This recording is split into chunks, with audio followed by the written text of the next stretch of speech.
Welcome back to another Murph Plays The Legend of Zelda Breath of the Wild. I'm Murph Strange. This is The Legend of Zelda Breath of the Wild. And today is another glitch testing day.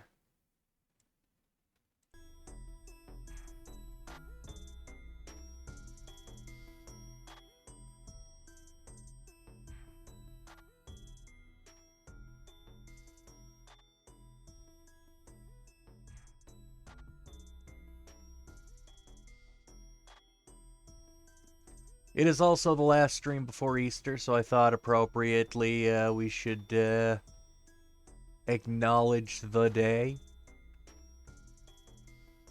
What?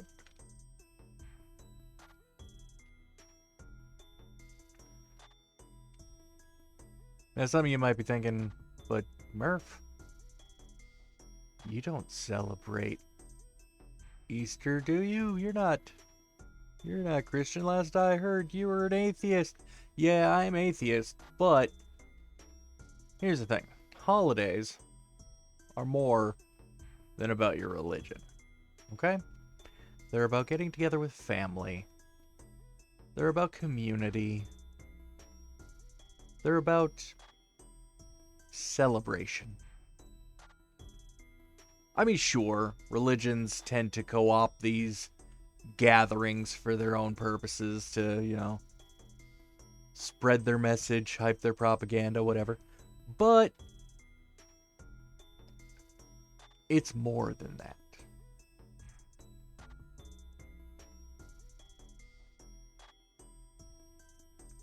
So if you don't celebrate because of, oh, that's not my religion, you know what? The spring equinox was a thing far before Christ was ever even fathomed of. You don't have to feel bad. You don't have to. No. Let's see if we can get this.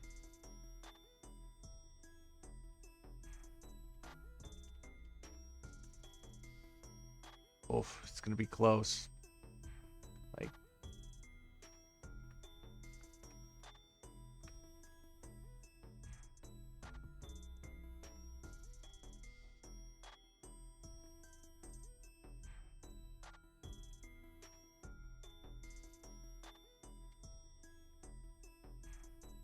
Now, that's not to say, like, every quote-unquote holiday is fair game for just anyone to celebrate. No. But the equinoxes and solstices, those are just natural events. And long before the invention of the Christian church, we were recognizing these significant events on the calendar and using them as times of feasting and gathering, and there's no reason you can't still enjoy those holidays. So I do.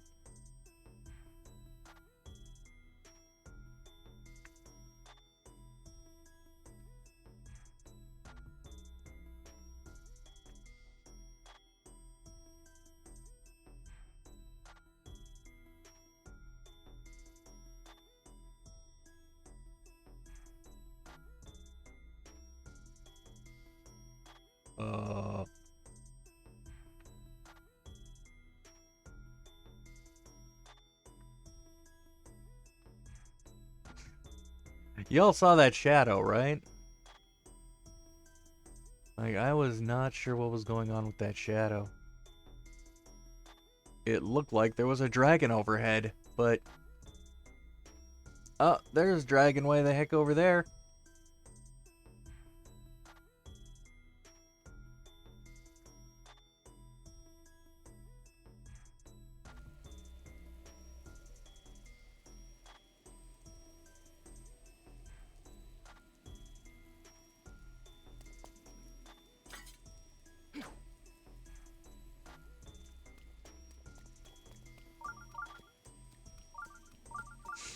So, even as an atheist, I do recognize Easter because, well, I have a family. And I am sure my son would sure enjoy an Easter basket with a chocolate bunny. Maybe some colored eggs.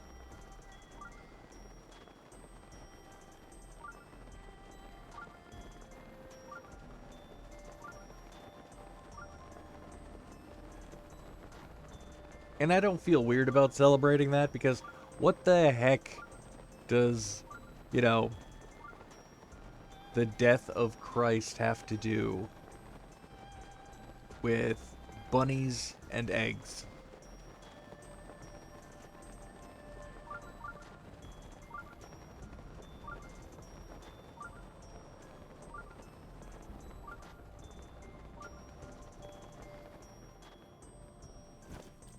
Well, when you look into it and you find that it's about those are images and representations of fertility, of springtime. You realize that the holiday isn't so much just about the death and resurrection of Christ. It's about more than that. It's a celebration of the end of winter.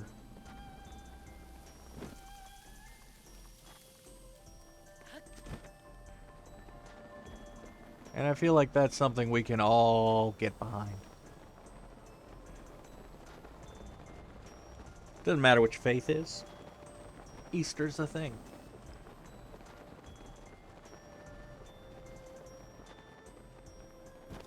Or at least the spring equinox is.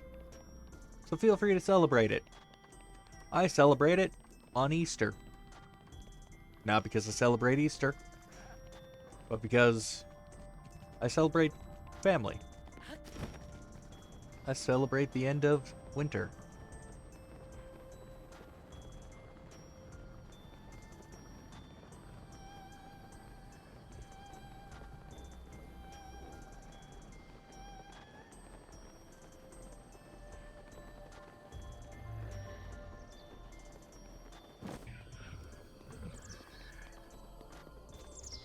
And yes, right now we're just chasing the dragon because I'm bored. We will get to testing some glitches here in a little bit. I'm just giving the stream a moment to get rolling here.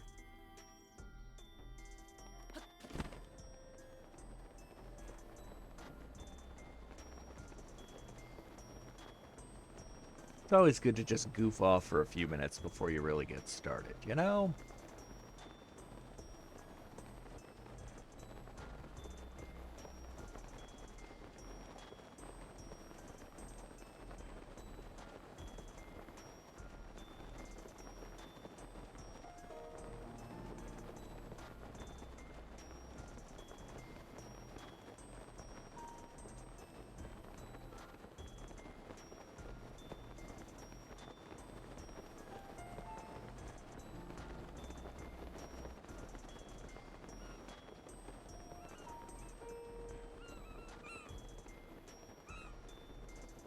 Also, I do technically still have,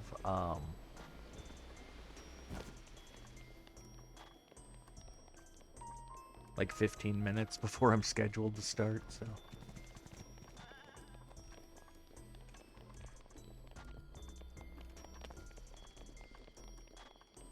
We're just messing around right now.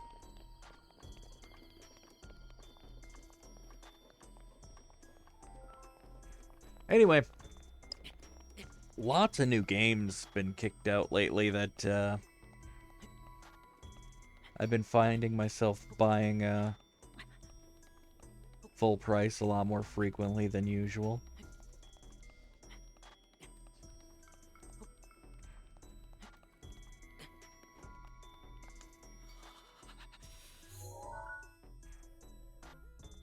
One in particular that I just picked up, and I had to pick this up twice because I'm a good father. If I'm gonna buy myself a game, and it's a game I think my son is gonna like to play, I'm gonna buy it for him too. So, I've picked up the most recent Lego Star Wars game, the Skywalker Saga. Not to brag or nothing, but I got the deluxe edition with all the DLCs and the digital release. So it's the one with the original Obi-Wan Kenobi figurine, minifigure, playable character. Why? I could. Because, you know, why not? So I did. Had the money for it. Figured, what the heck? Why not? The kid loves Legos. I love Legos. We both love Legos, so... And he's actually playing it right now. I haven't even gotten to try it yet. He's going crazy on his. But, got 2 copies, both digital. Got him one, got me one. So we can play at the same time on our own separate profiles without conflict. See, Nintendo was smart when they set that up. They knew that that's what would happen. Folks would find themselves buying individual copies of the game. Copy for themselves, a copy for the kid. The larger your family, the more copies you're going to need. Thankfully, me and the boys, just 2 of us, playing Nintendo in this household. But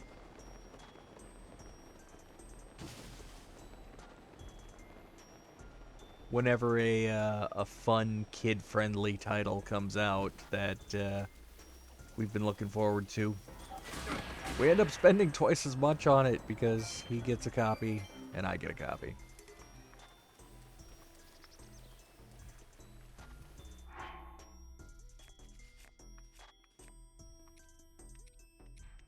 And then when you pay extra for the deluxe edition, it gets even more expensive. I think for what I spent on the 2 copies of the games, I could have bought 3 new release titles, just regular new release titles. So yeah, it's a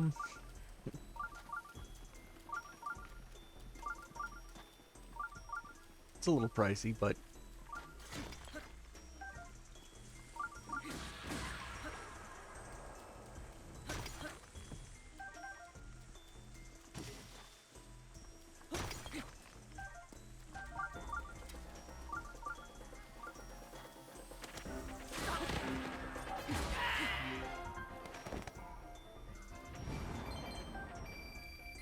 the end result does provide me and the boy an opportunity that if it's a multiplayer game, he can keep playing on his Switch, and I could drop in and out on mine to help him out when he needs it. And what I remember of the Lego Star Wars games is they do have co-op drop in, drop out, which is nice. Now, I don't know if Nintendo opened that up to online. They should. If they haven't, Nintendo, hear me out. If that's not a thing, make it a thing. I haven't checked the game yet, so I don't know.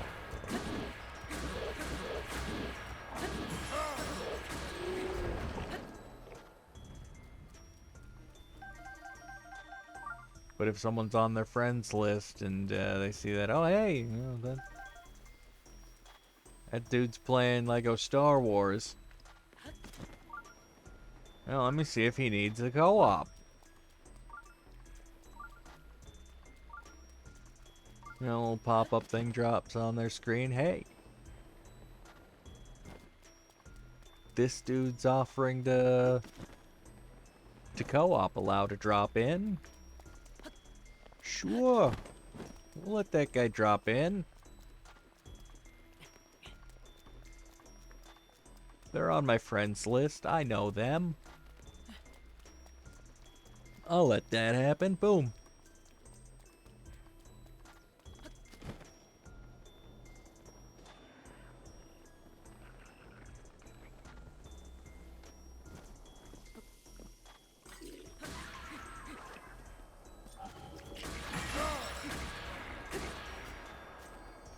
Now that might be a thing that's already in the game. If it is, good. I'm glad they got that in there.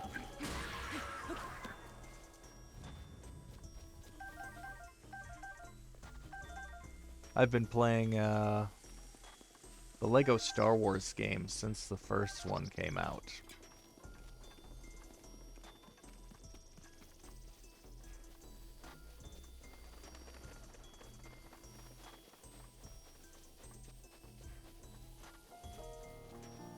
And it's kind of misleading because they did the prequel trilogy, and then they did the original trilogy,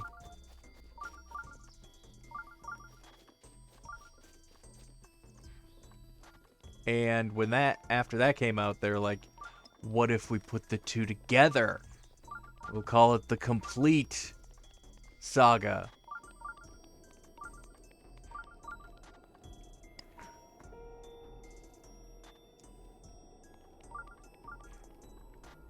Now you can see where the problem is here. Because that's not the complete saga.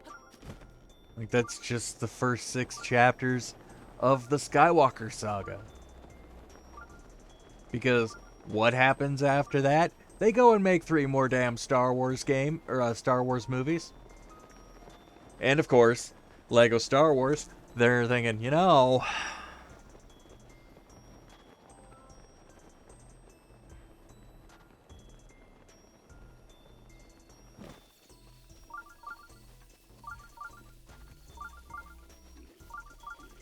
we didn't talk about any of those.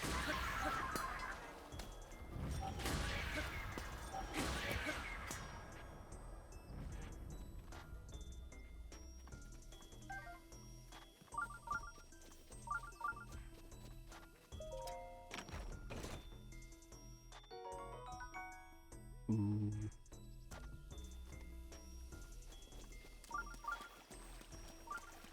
That was a good get. Not gonna lie.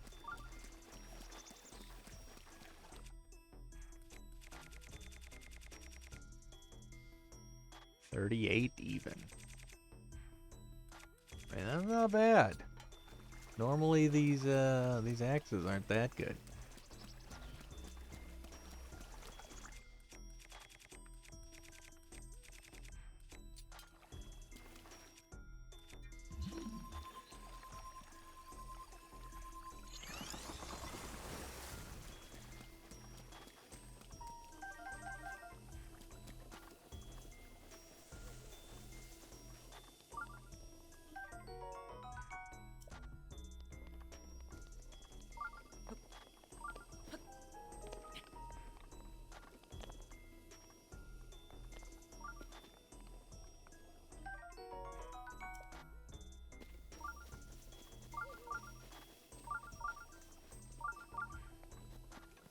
You know, it's rare that I find any of these ancient guardians with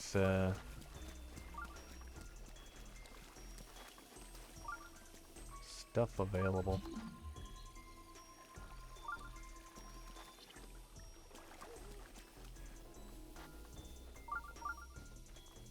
Usually pick these guys pretty clean.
Dead.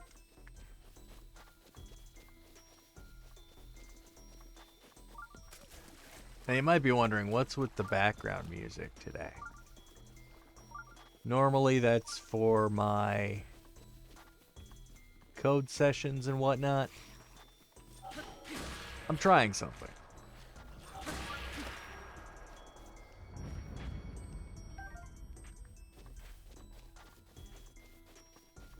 If it's annoying, I can turn it off.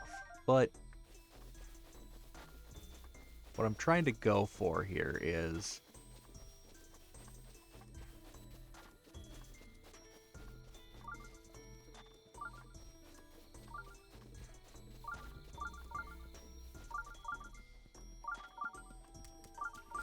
something that makes the background music in the games stop triggering copyright strikes on like my YouTube channel and stuff. Because for some reason, about 80,000 people think they've got to have the rights to the Legend of Zelda theme, but it's like, okay, first of all, unless you're actually the original composer of the Legend of Zelda theme, why you coming at me with this this copyright nonsense? Because I've been getting copyright notices while playing like Ocarina of Time and whatnot, but it's not Nintendo. No, it's some random Yahoo from another country. Because apparently they have some weird mix of it, and it's like, I'm sorry, unless you lifted it straight from the game, no.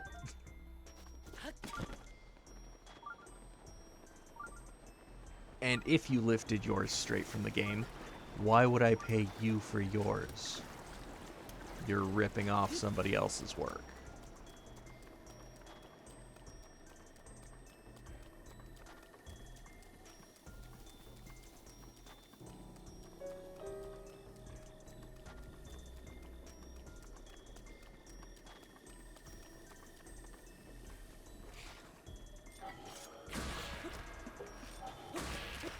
Now, of course, I've been disputing them all. Oh, hey, Knitting Link. Welcome to the chat. I'm doing well, thank you. How are you today?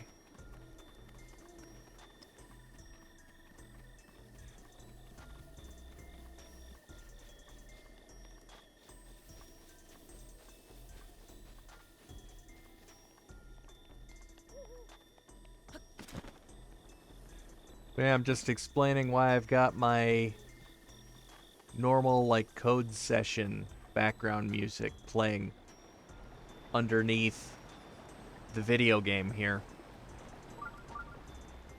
I'm trying to subvert some copyright notices that I've been getting on YouTube. Because it seems like every time I play a Zelda game and upload it, somebody sends me a copyright notice claiming that I'm using their work, but it's like never from Nintendo. It's always some random thing, like somebody I've never heard of.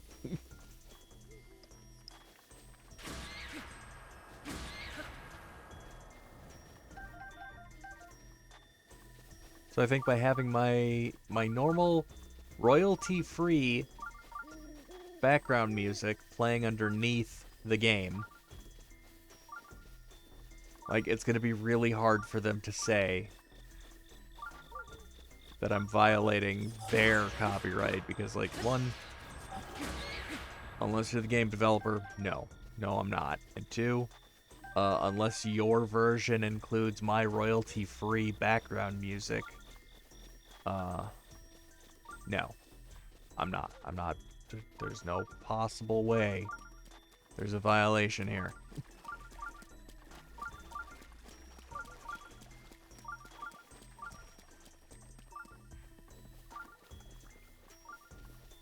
Because it's getting annoying filling out the disputes every time I upload a video. It really is. It's why my YouTube channel doesn't stay as consistent, as consistently updated, because it adds so much work. It does. It just adds so much work. And I don't know if I'm being flagged by these other users or if it's an algorithm that's causing it that just thinks that it hears somebody else's work.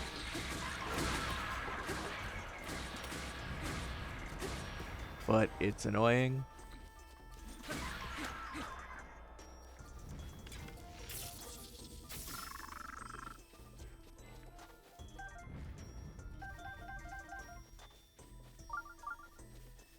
And YouTube needs to do a better job.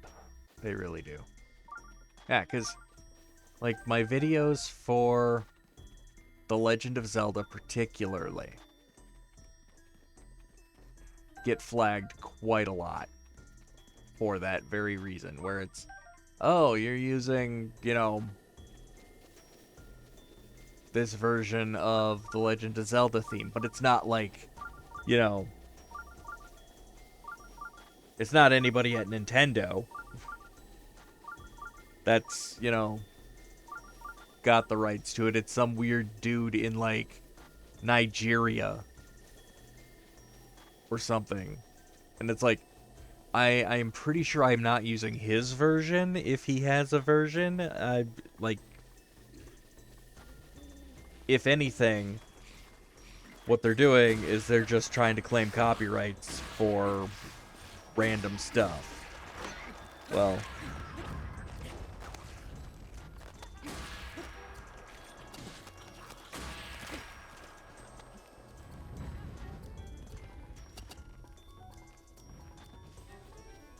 that ain't gonna fly with me.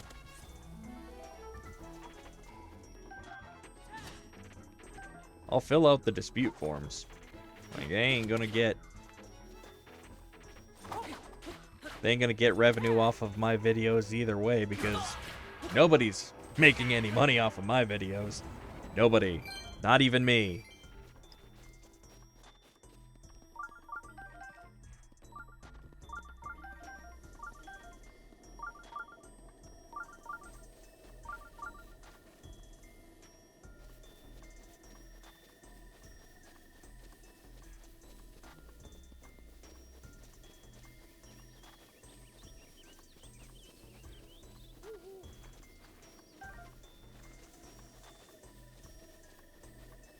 So, the music I have looping underneath all of the game sound is royalty-free.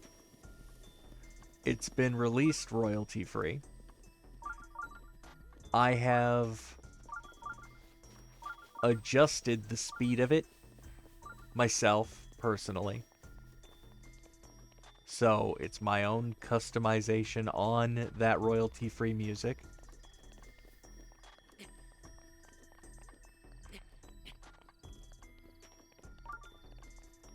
And it's playing beneath the sound of the video game.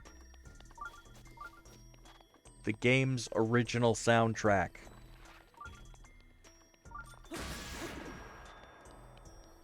If anybody wants to come at me, like, let it be the original game developers.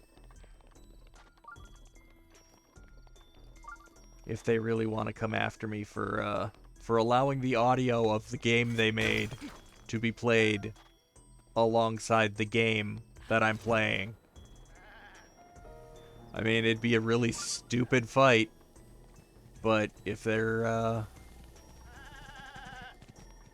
that mad about it.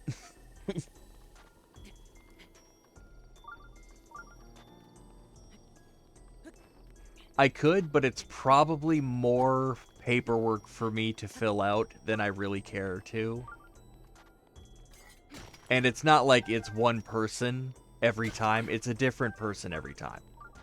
Like, every time I get one of these copyright notices where, oh, if you get any ad revenue off of this video, it's all going to this person. It's always a different person. So I would have to fill those forms out for everybody. Every single one of them. And that's in addition to the already obnoxious amount of paperwork I'm filling out for, you know, for the copyright notices for the videos in the first place just on YouTube. To then add on having to go and report them all to Nintendo? No, I'm going to let Nintendo sort their own problem out. If somebody else is trying to claim copyright on their stuff, I'm going to leave that to Nintendo to figure out. Like,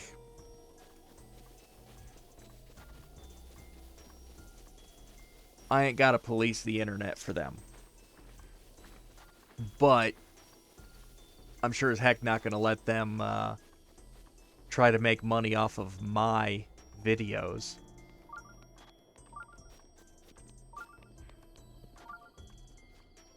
These fraudulent claims I'm talking about.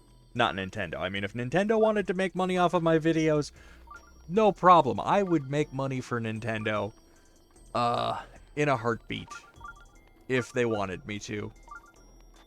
Because I'm a huge fan. I love Nintendo.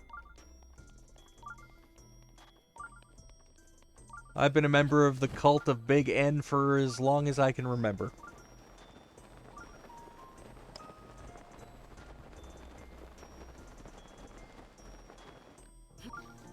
And happily so. Daruke's protection is now ready to roll.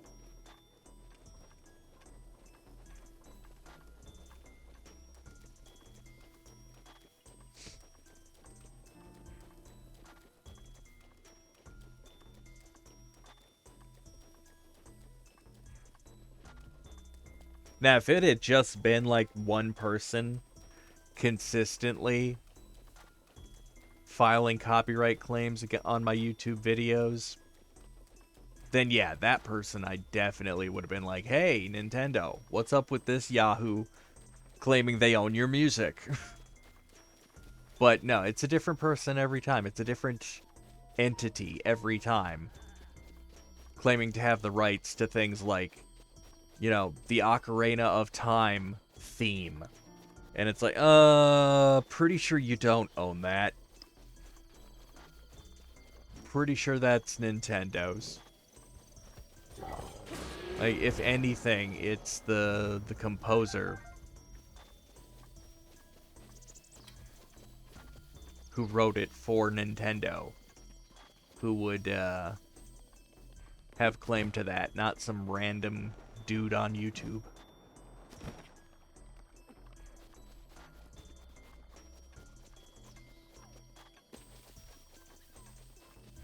And again, I'm not sure if it's an algorithm just misidentifying the music because some dumbass uploaded a remix or something that samples music from a video game, and now all of a sudden, every time somebody uploads any kind of,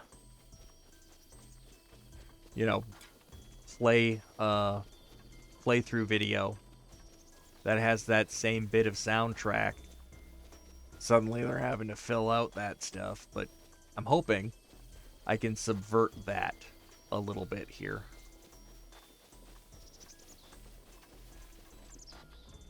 I don't know if it'll work, but we'll see. We'll see.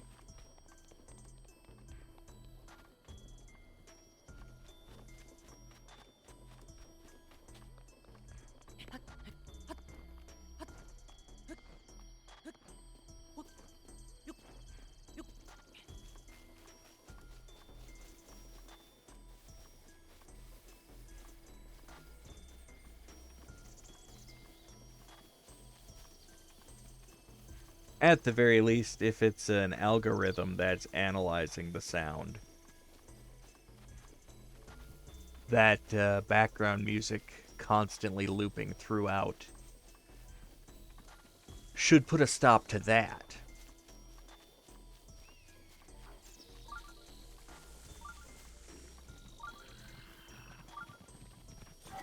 If it's some dingle fritz in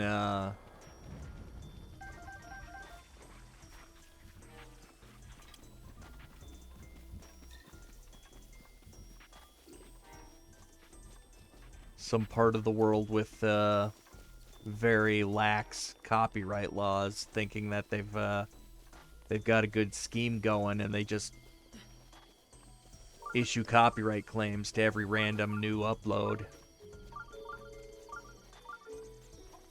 Well, they're gonna have a hard time proving that they own any of this. So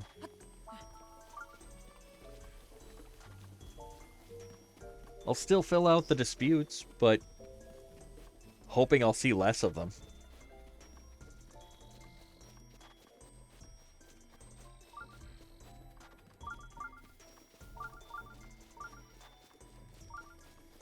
Because I would like to be able to upload my videos to YouTube, like, immediately following having recorded them on Twitch. It's convenient, it's fast, it's easy. I'm already at my computer. I'm done. I just have to hit the export button. Because behind the scenes, it's a team of me. I'm doing all of this. I'm the one keeping the YouTube channel going. I'm the one keeping the Twitch channel going. I'm the one doing the 2 websites and whatnot. So it really is a hassle to get a copyright notice on a video that I upload. And then have to go through the process of disputing it. And then if I get a backlog of, like, 8 videos, and even 3 or 4 of those get copyright notices on them, like, that becomes an even bigger hassle.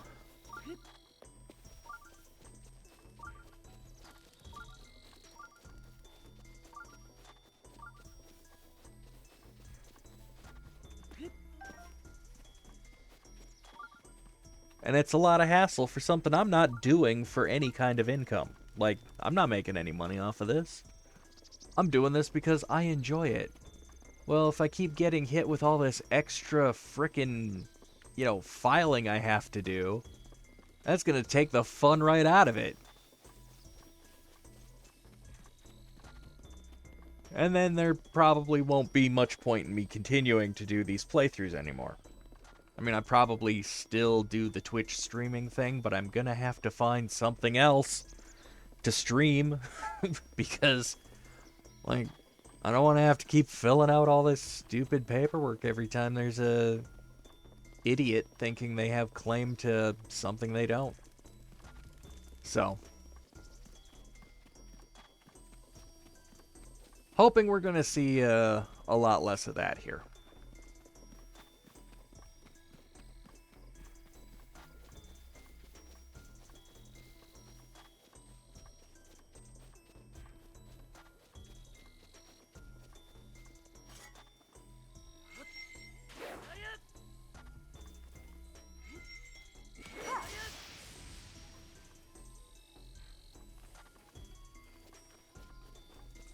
But anyway, today's a fun little stream to test out some glitches.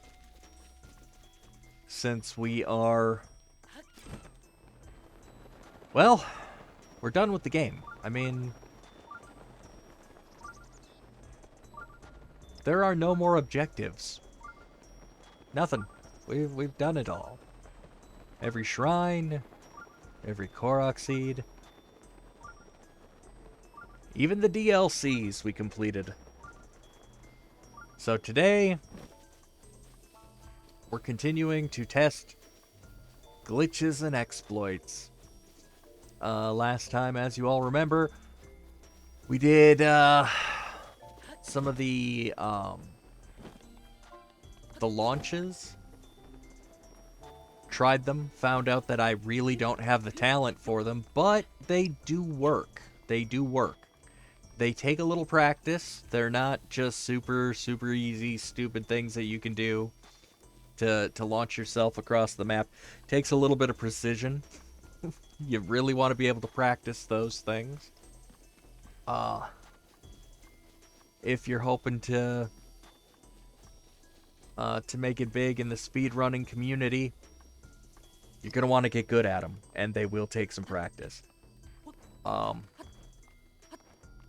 They were fun to try out. I'm not gonna Not gonna pretend they weren't. We did also have some fun with the minecart car. That was a lot of fun. Driving across Hyrule in a minecart powered by magnesis and a chest.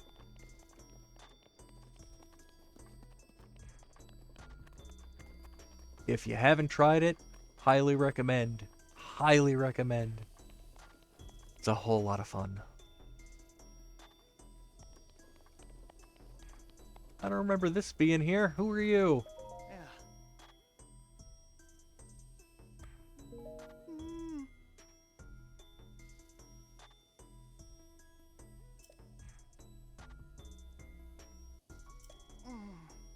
You're at the wrong one, dude.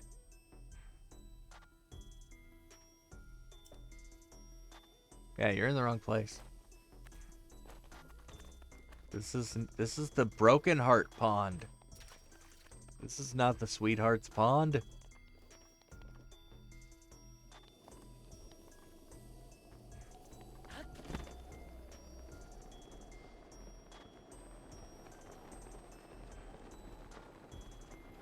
All right.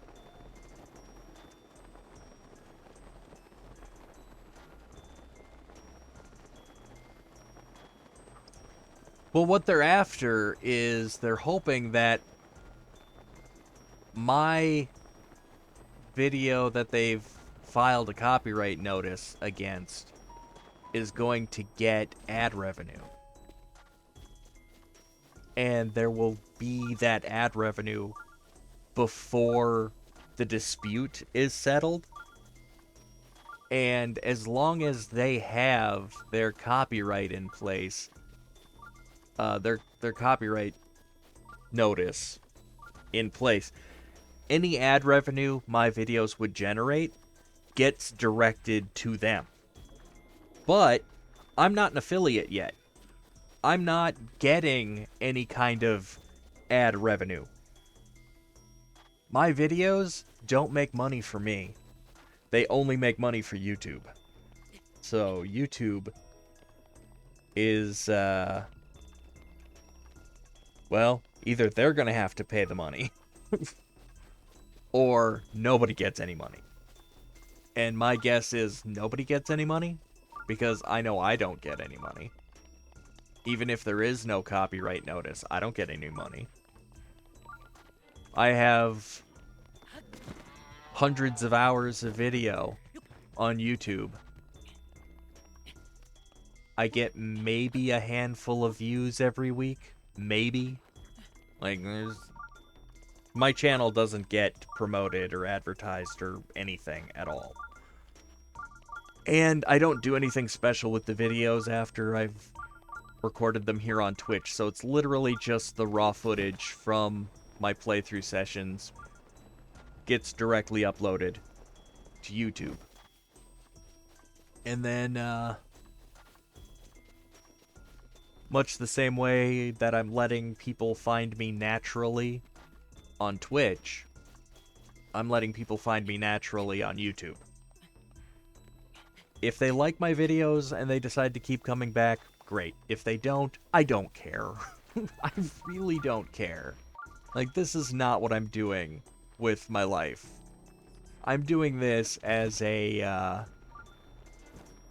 basically a lesson in video production and stuff. Like, at some point, I'm going to be producing, like I said, a magic show. I'm gonna have some kind of entertainment product. And it's looking more and more like if I'm ever going to do that, it's going to be a thing I'm going to have to do entirely on my own. Which means the whole thing. The lighting, the camera work, the video production, the editing, all of it's on me. So, learning the software, learning how to do the various things with the software that's available to me.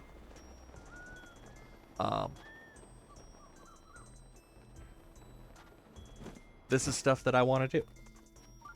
This is stuff that's going to benefit me in the long run.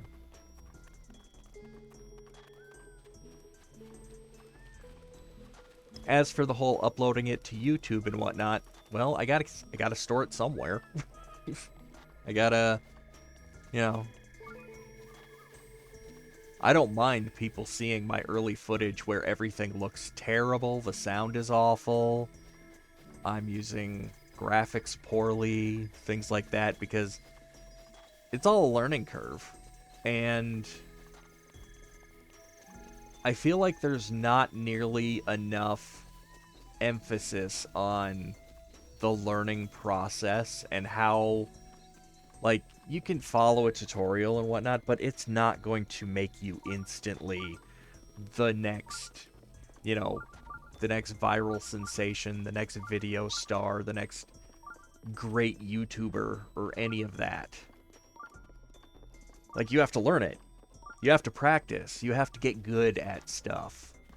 And getting good at stuff takes time. It's not just you're immediately good at stuff.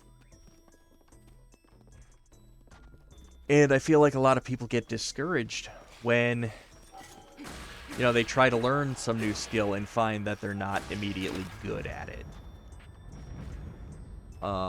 I ran into that a lot when I was tutoring code.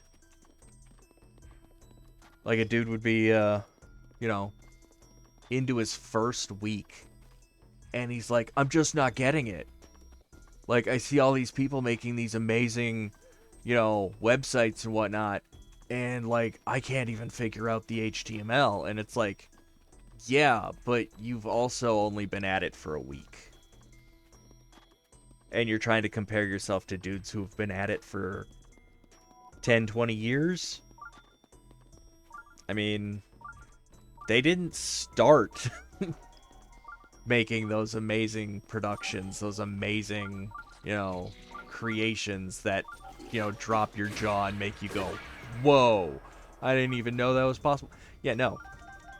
They didn't start learning that stuff yesterday.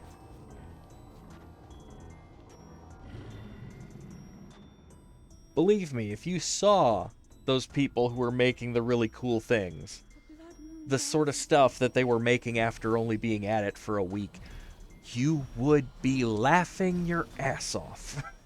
Because everybody sucks at first at everything.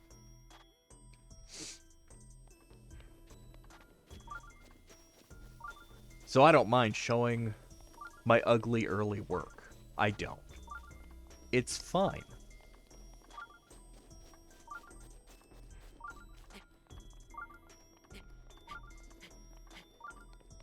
But if it's going to be a hassle because I keep having to fight these stupid copyright notices, like, you know, who's going to want to do that? That's just making things more annoying.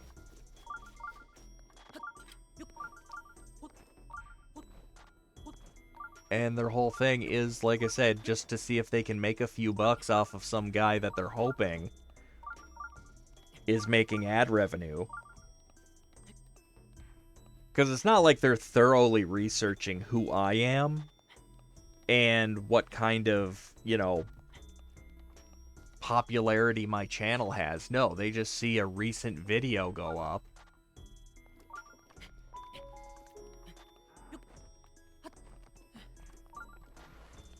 And again, I'm assuming this is if it isn't just an algorithm mistake, and there's actually any kind of, like, real human thought behind it.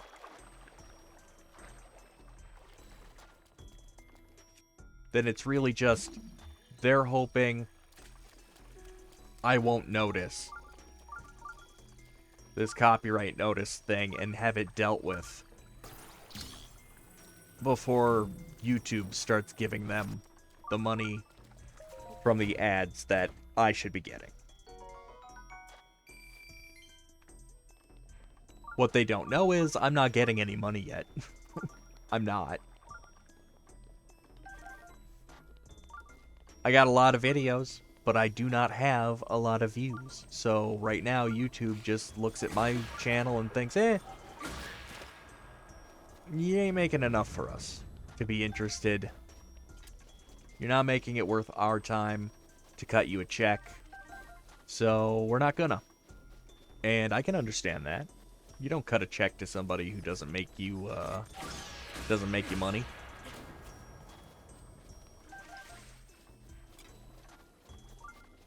If there ain't anybody watching my videos, I ain't getting paid for that.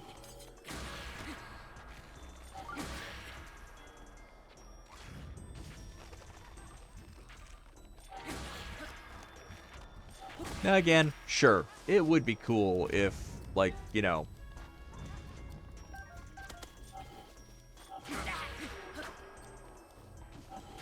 I woke up to find myself the latest internet sensation or something, but I'm not aiming for that. That is not my goal right now.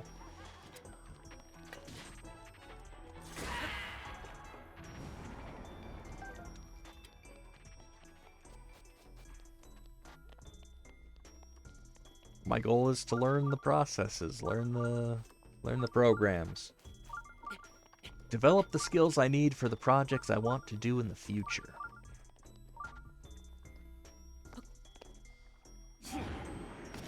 And you can do a lot with OBS.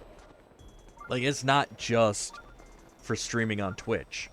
It's a wonderful platform for any kind of video production, really.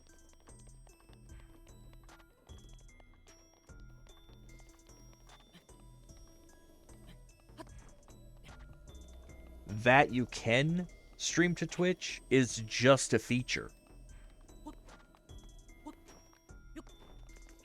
It really does a lot more than that. And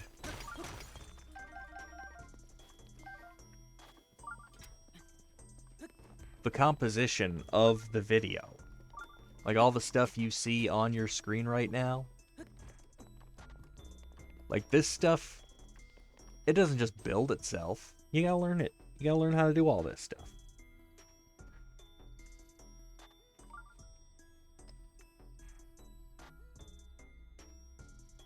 Hey, another dragon.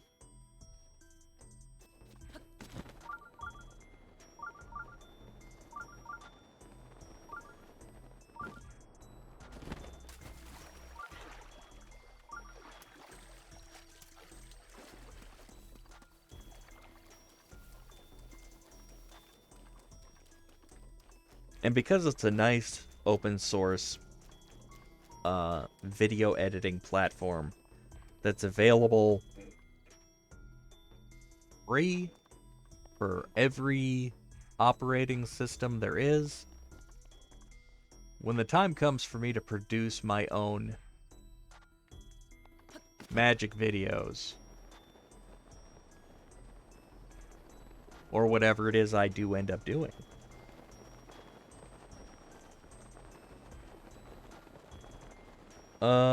right now, I don't know, because I don't have Twitch open. All I see is you talking. If Ube's there with you, if he's watching under his account, that'll show up as 2 viewers. But if it's the 2 of you watching under the same account, that'll just show up as 1 viewer.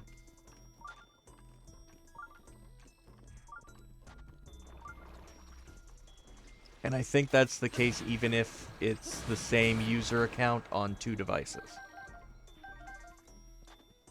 Like if you somehow get one username signed in on 2 different devices, I think that still only counts as 1 viewer.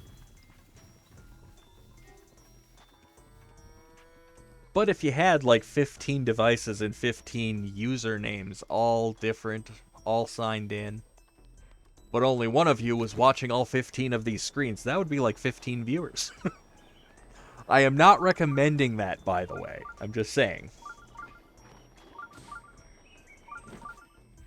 Are you using the same login, though, on the TV and the phone?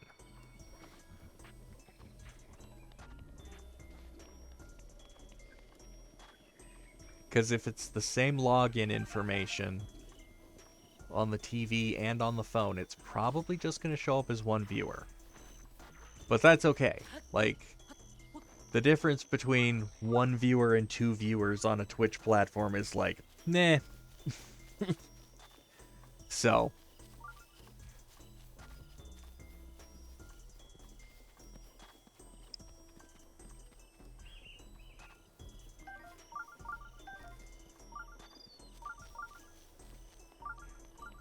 Though, shout out to Ube watching on the TV.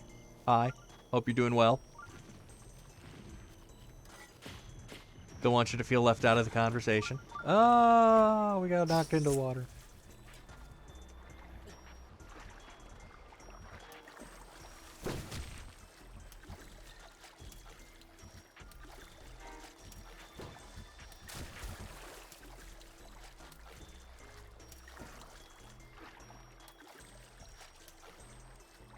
Because I think the way that Twitch handles viewer count is by user. I think.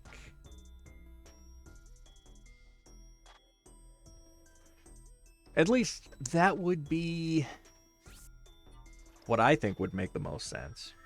I could be wrong on that, though. Like, they might do it by device. I don't know. The count is usually off, though, because if I go and I log in to Twitch and look at my my stream manager from there, it'll almost always say that I have one, but I'm not sure if that's counting me or if that's, you know, one other than me. Because I don't know if it counts yourself as a viewer. It really shouldn't. It should not count yourself as a viewer because you're the broadcaster.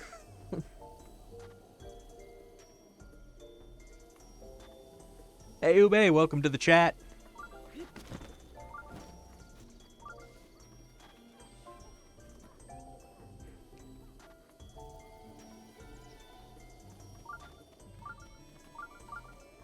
Yeah, I know you can't have two nicknames on one account, but you can have multiple accounts. You would just have to have different email addresses and go through the hassle of creating a bunch of different accounts.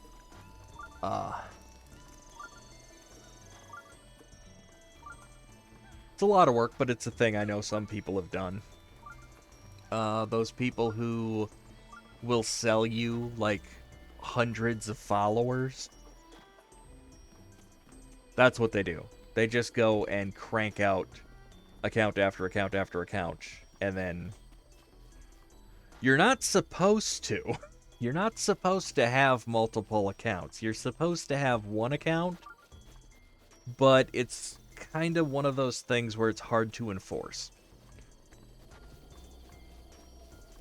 Like, the account that I'm on right now, the email address that I have used to create this account is a platform that, like, there's really no verification of identity or anything to create the email address. You just create the email address, say that you're so-and-so, and you can make, you know, you can make 5, 6, 7, 8, 20, 300, 500, 1,000 emails if you wanted to.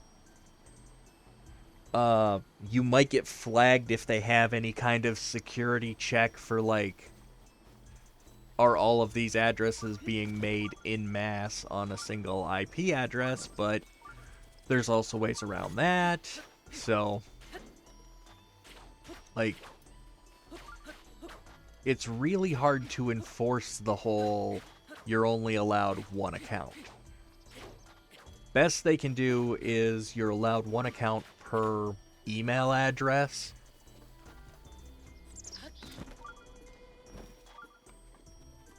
Like, if you're using different information for each account you make, there's really no way for them to enforce the whole one account per person. Twitch isn't sending out somebody to verify that you are in fact you, and you only have the one account. And they don't know. They can't see on your side of the screen what's going on. They don't know.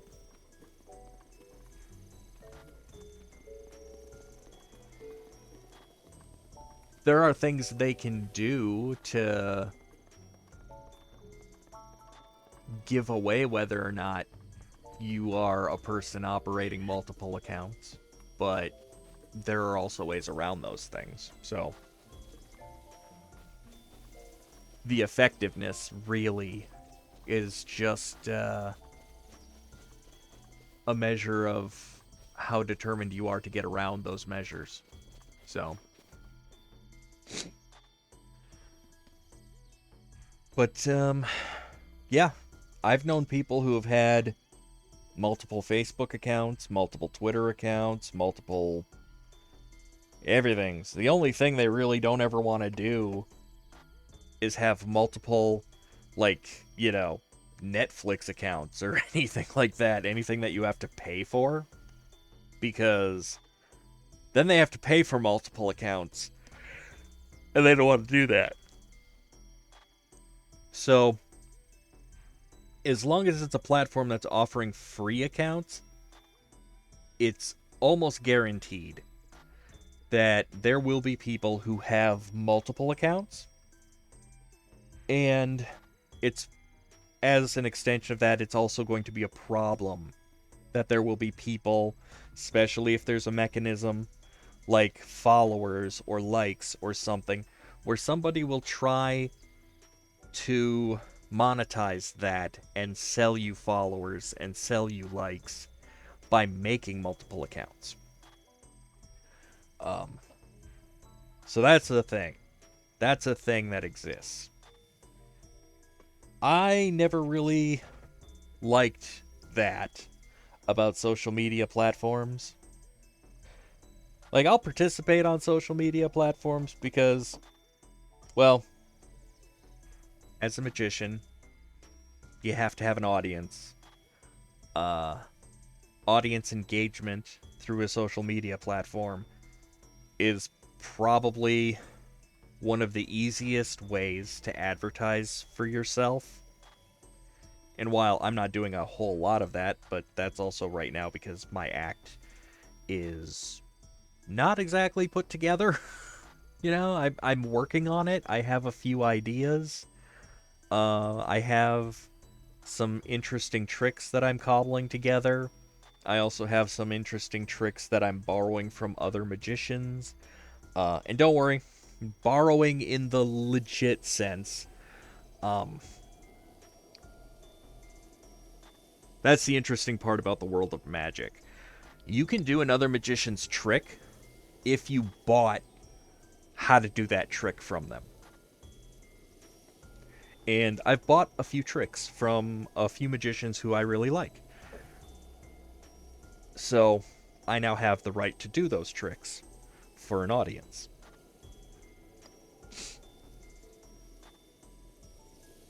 I will, of course, credit who I learned the trick from because it's just the right thing to do. But, yeah, it's not like the whole weird copyright thing with, like, YouTube and whatnot where, you know, oh, you're doing the, you know, pick a card trick. I've got a copyright on that. You know, and because you're putting a video of it on YouTube, all of your ad revenue now goes to me. Thankfully, that's not a thing.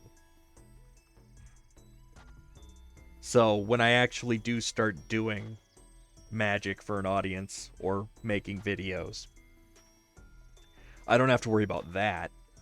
But I would have to worry about getting called out by a magician if they think I stole their trick and wasn't giving them adequate credit for it.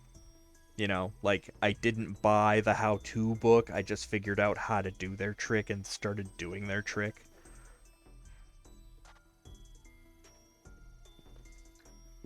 And claiming it was a trick that I made up myself. And there's very little new under the sun in the world of magic. Very little. Almost every magician has read the same handful of books, seen the same handful of videos, or if they haven't, they learned the trick from somebody who did. So, the different methods for doing things, like, nobody can really claim that, oh, you know, I'm the first person to, you know, to come up with the whole, you know, any card at any number routine. No, that's a thing that's been around forever. And you might think you're the first person to think of doing it a certain way, but, like, if you do your research, you might find that, like, 6 other people have been doing the trick the exact same way you've figured out how to do it. You might not have learned it from them, but you sure can't claim that you're the one who invented it, you know? So, there's a lot of that. It really cuts down on the ability for people to call people out on that kind of thing, which is nice. It does still happen, though. Jay Sankey, pretty well-known magician on YouTube, got called out by a dude thinking that the torn card trick that Sankey was doing, that Sankey had ripped it off from him. But then Jay, he released a video showing himself doing that trick on, like, some morning show well before this magician who was claiming that Jay Sankey ripped it off from him had ever even been heard of. And it's like, really? Who came up with this first? You really want to keep claiming Jay Sankey ripped you off? No. Sankey's been around forever. Hell, Sankey's been around so long, he's been memed.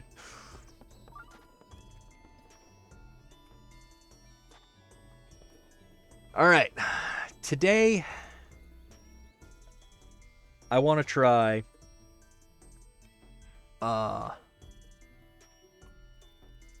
I want to try something that I have seen in videos. And y'all might know what I'm talking about.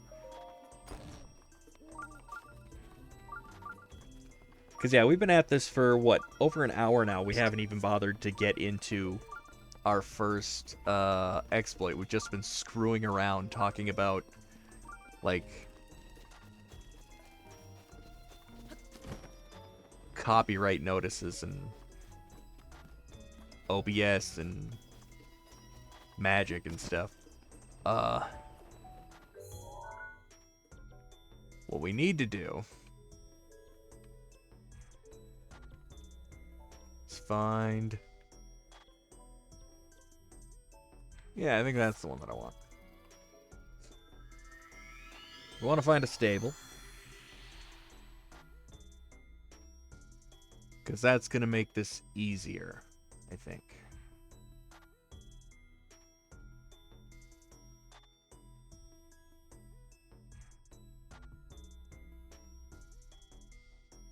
At least when I've seen this done in videos.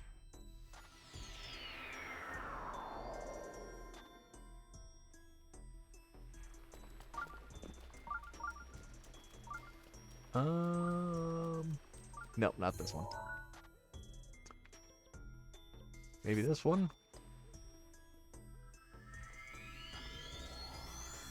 Well, you know, these Fridays are more casual gameplay, you know? They're, we don't really have much of a agenda here. We don't have to stick to any sort of, you know, any sort of timetable or anything with these. We're goofing around to goof around.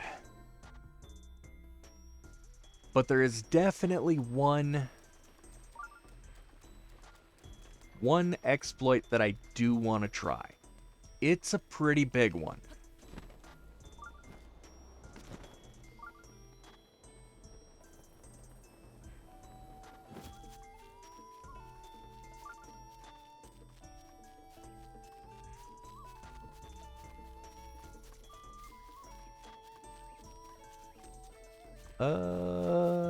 No, this isn't it either.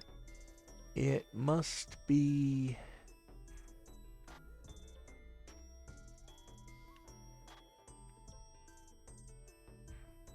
I don't think it's that one. I don't think it's this one either, but we'll see. Now, you don't have to do this thing at a stable. Or the particular stable that I'm looking for. But I am looking for a very particular stable, and the reason I'm looking for this very particular stable is because it's going to make doing this easier.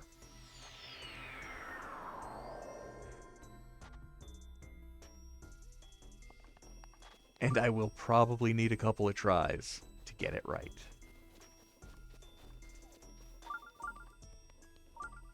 No, this is definitely not the right one.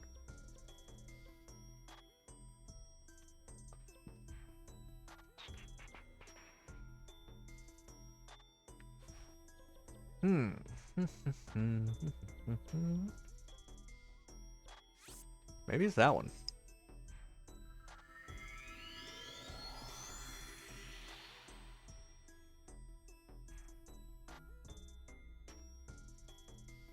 The stable I'm looking for, and you probably know it. You'll probably know it if I describe it. It's the one that has all the logs. The one that looks like it's actually a logging camp.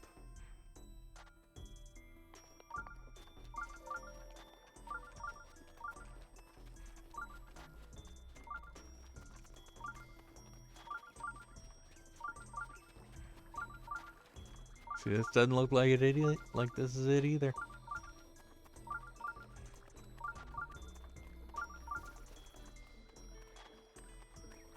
No. Nope, this ain't it either.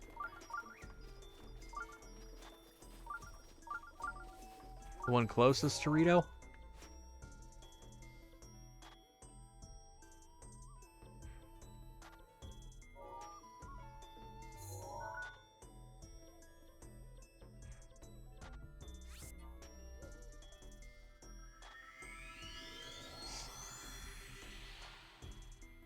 But yeah, we're going to want access to wood. Because, yeah, gonna need access to wood.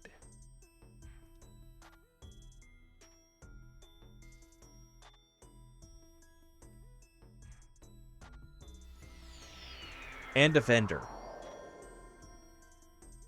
And every stable has a beetle.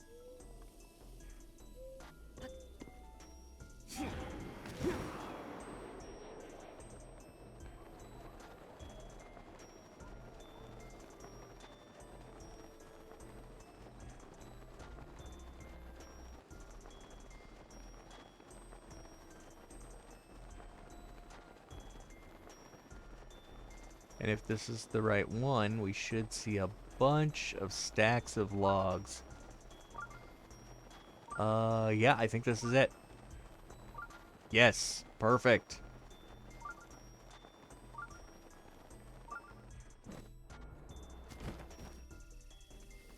Now this is gonna give us the most attempts at this.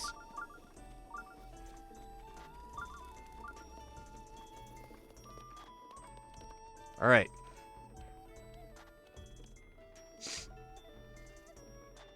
From what I remember, what we want to do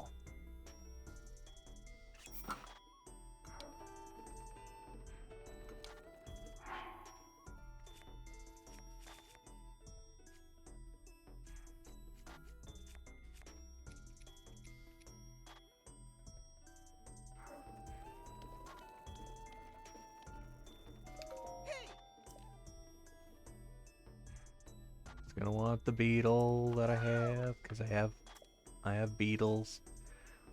He always wants the beetles.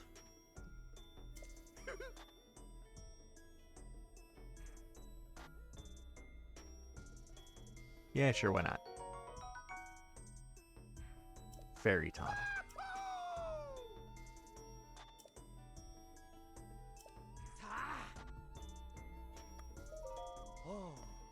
We need to sell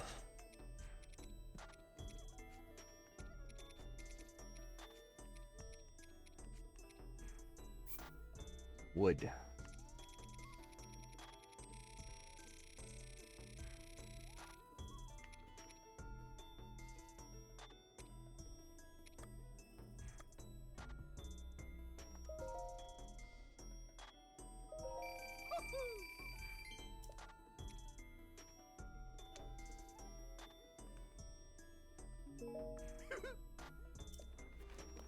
Okay. Now, let's see if I can figure out how to do this properly. We want to pick an item.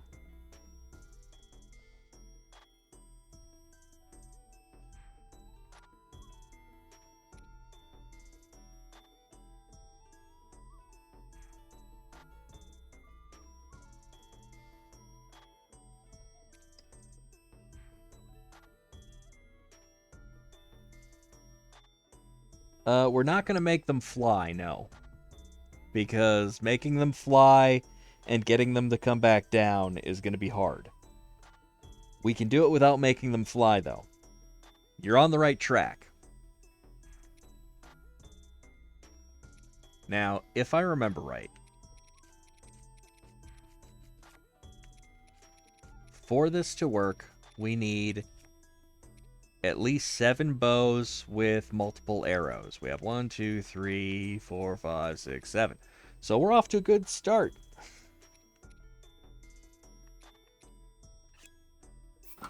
And we also need the shock arrows. Alright, but we need an item that we want to dupe. So what do we want to test this on? We don't want to test this on something that we're going to miss.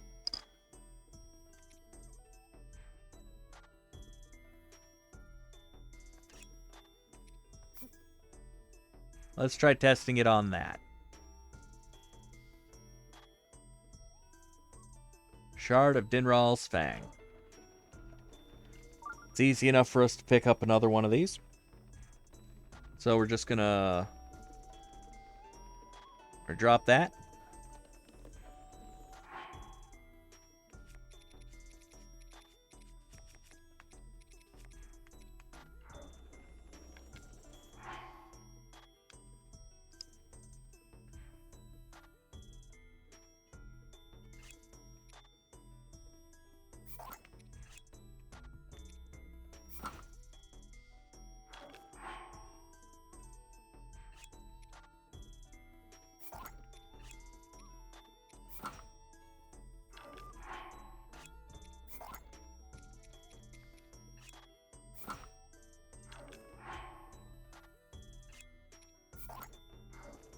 Oh, I did it wrong. Screwed it up. Ugh.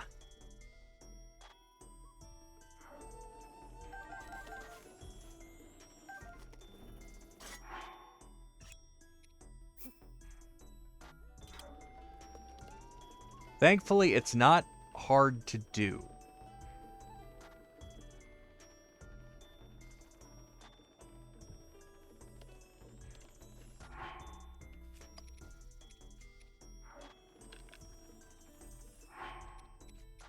You just have to not screw it up.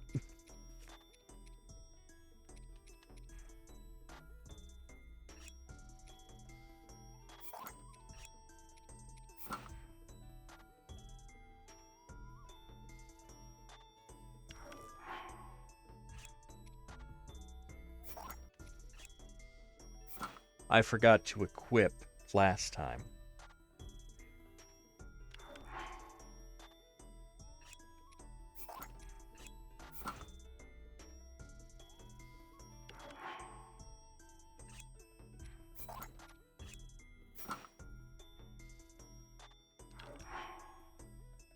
There we go. So what we've done here is we've Overloaded the menu. now what we want to do.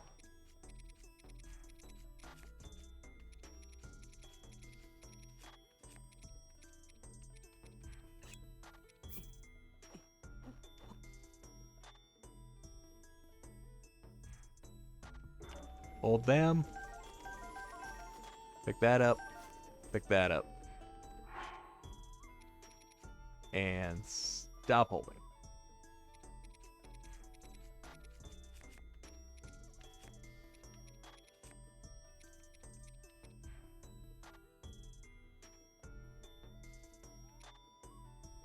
Okay. I think we screwed it up.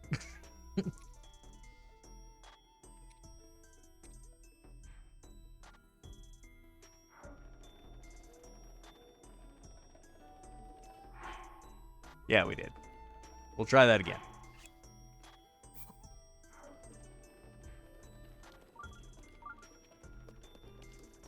Drop that.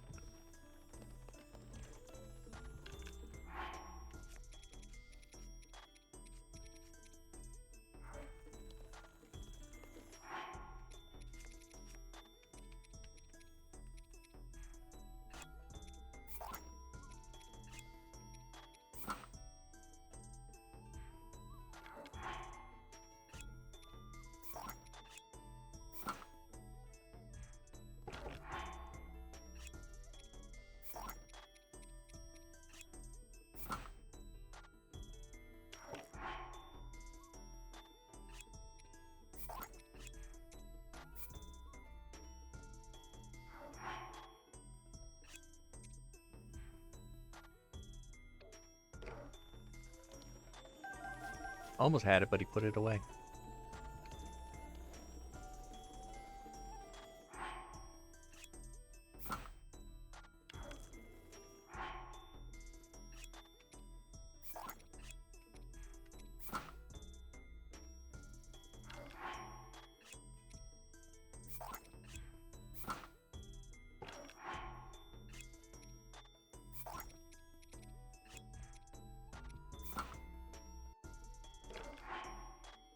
There we go.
Probably taking too long doing this, but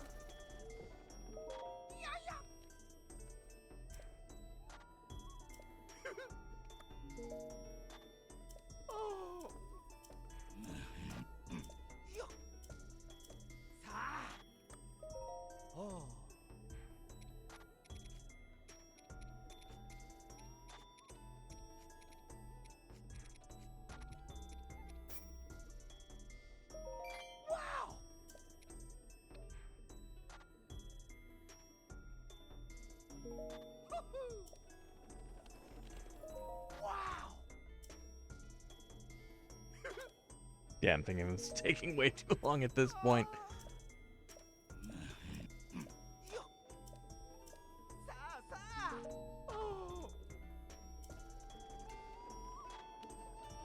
Take that.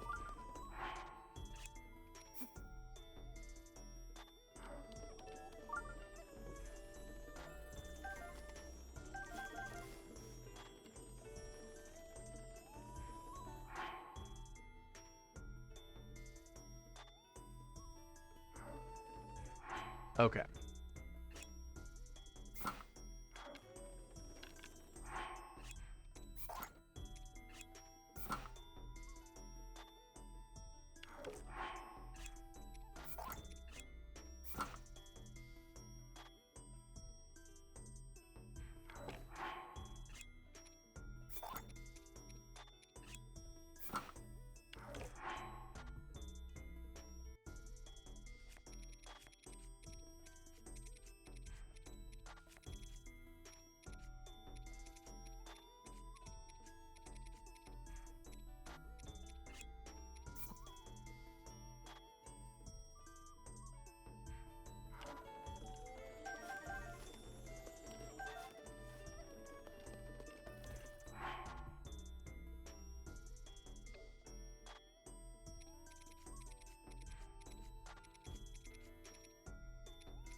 Nope, still didn't work.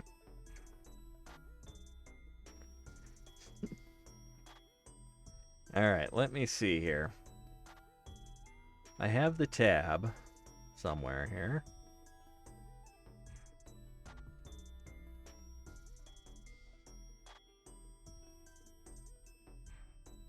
At least I thought I did.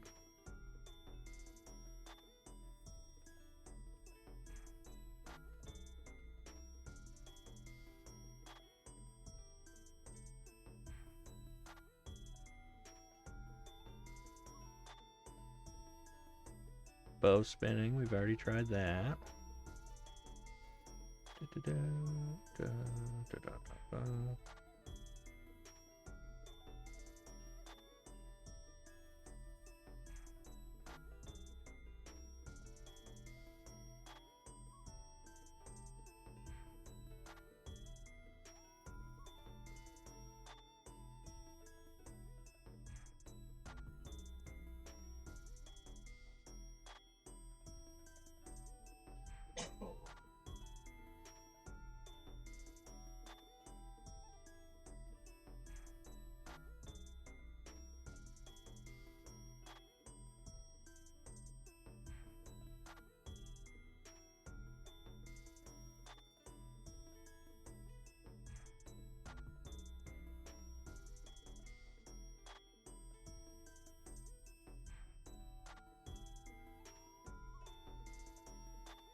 Here we go.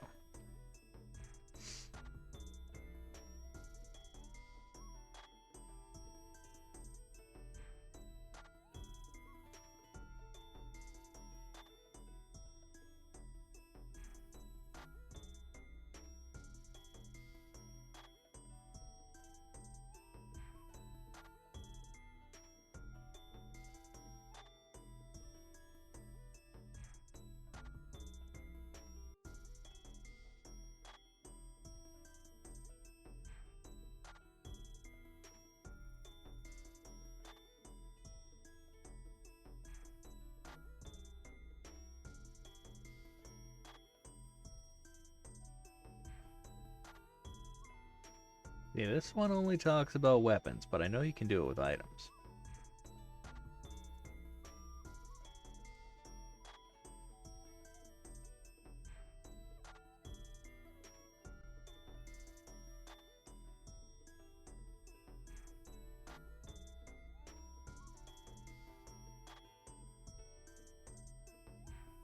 Here we go.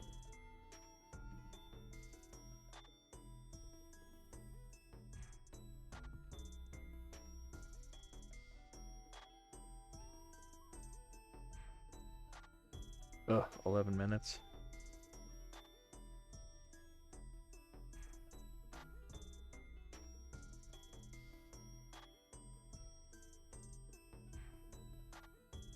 Okay, go into the menu, drop the arrow, or drop the bow and arrow.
Alright, well this video does explain a lot, but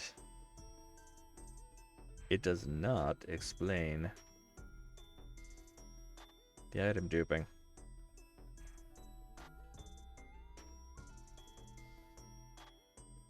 I knew I should have bookmarked that one specifically.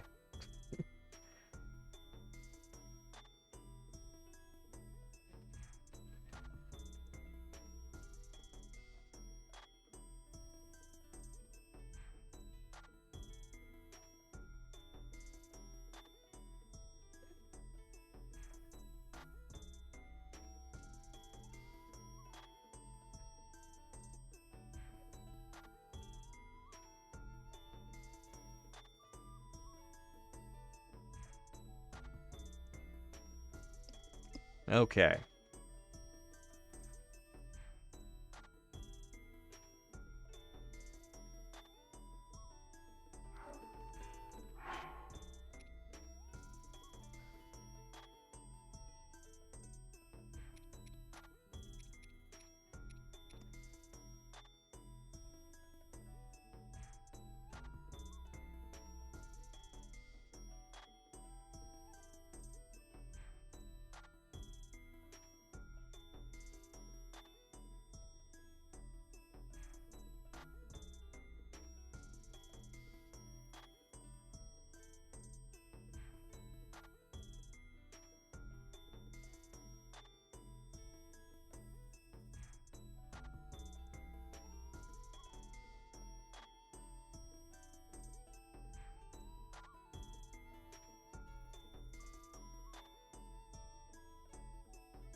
Okay.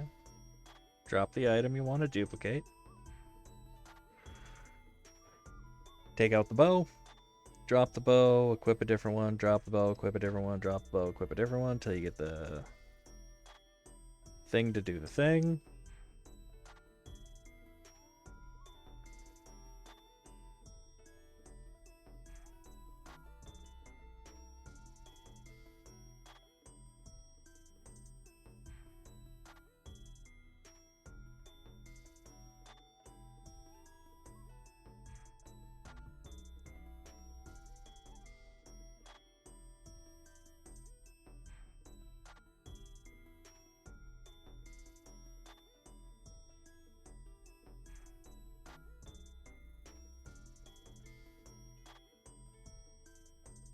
Ah, okay.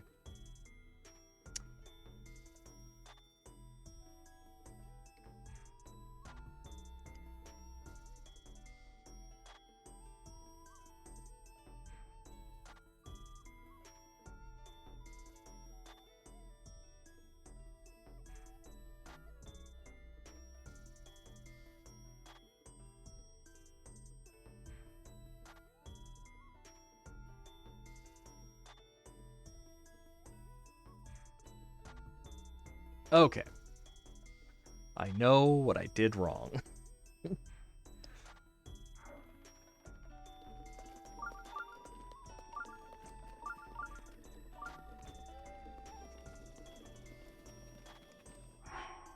We want at least 6 pieces of wood.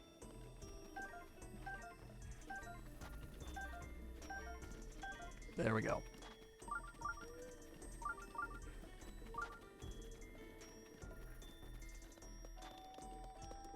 Now, I was doing things kind of in the proper order.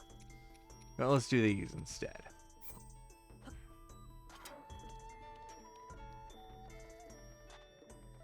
Drop those.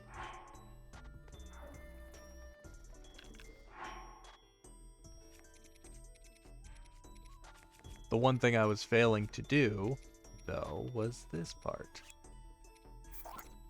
Where you, once you get the menu to do the thing, you have to sell an item while holding it.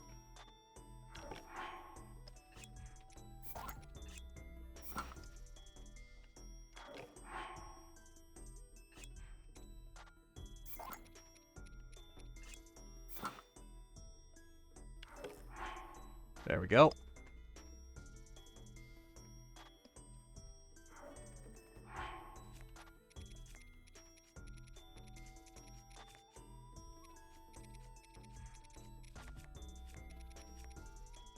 Now we want to do gold.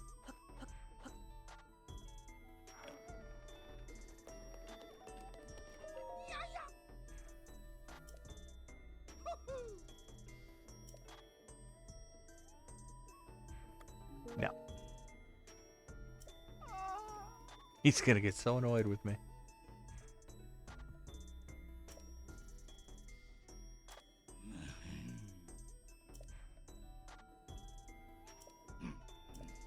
Beetle is quite sinister. Never realized how evil he was. He likes bugs a little too much. Alright, now we're holding the wood. And we want to get rid of the wood.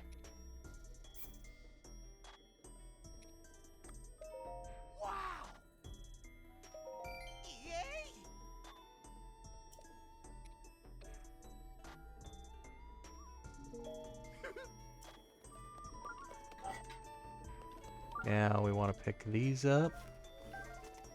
Pause the game. Says we're still holding. Now if we stop holding... Hey, it worked! We now have 7 ancient core.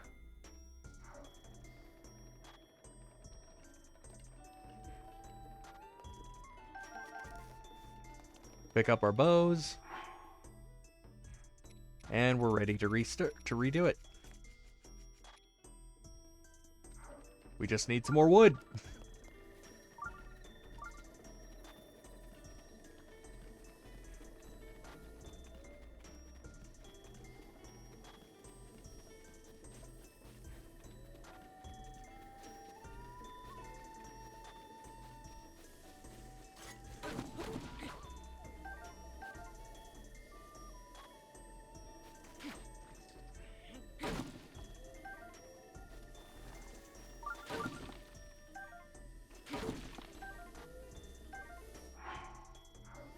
There we go.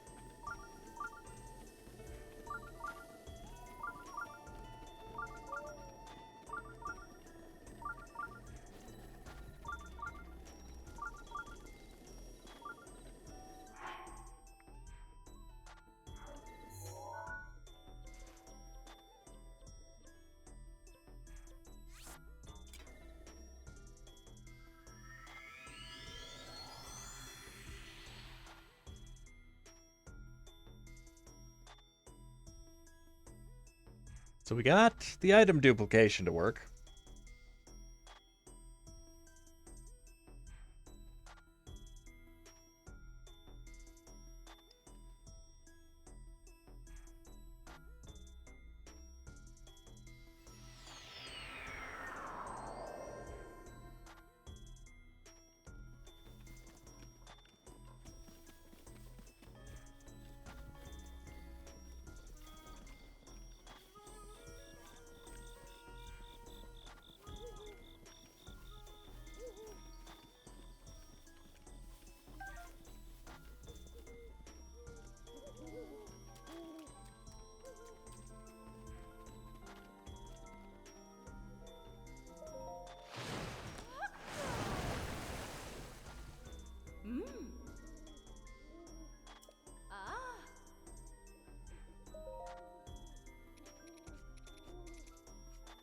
Now, for all of these, I know what I need is star fragments, and nothing but star fragments. But I'm not going to,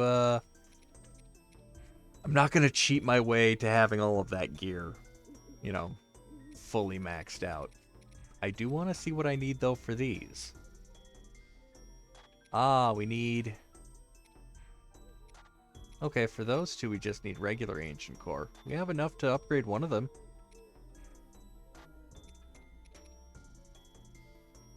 But then I need giant ancient core. And star fragments. And we'll upgrade that one.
It will be easy to get the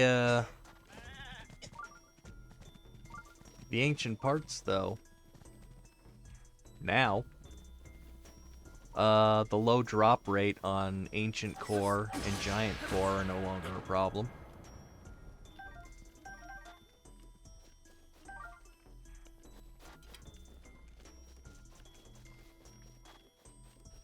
I mean, we could do that and get a bunch of star fragments, but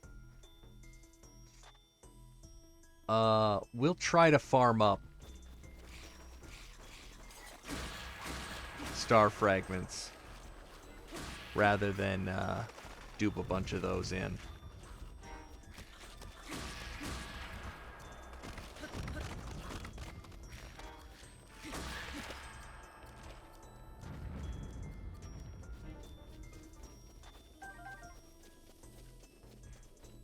The ancient core are actually harder to get, in my opinion. Because one, you have to fight a thing to get it to drop.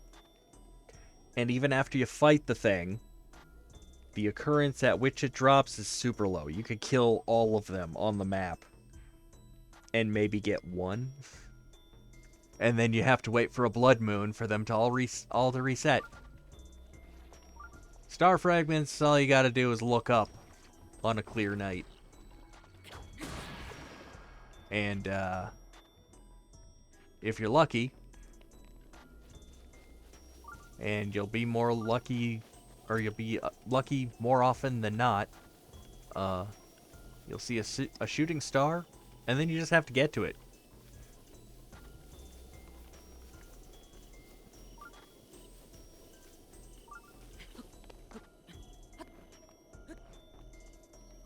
The trick with the shooting stars really just seems to be getting a clear night.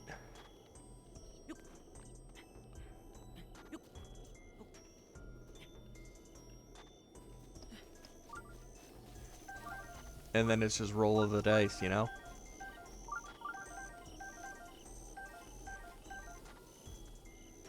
With the ancient core, though, gotta kill a bunch of guardians and hope they drop something.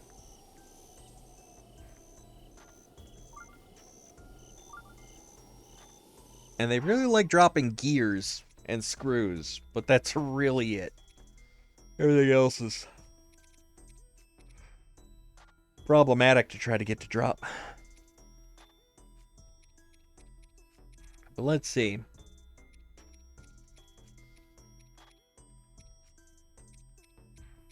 What else might be useful to try to dupe?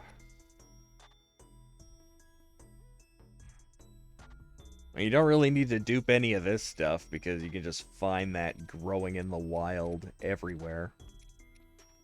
Meat is kind of a silly thing to try to dupe.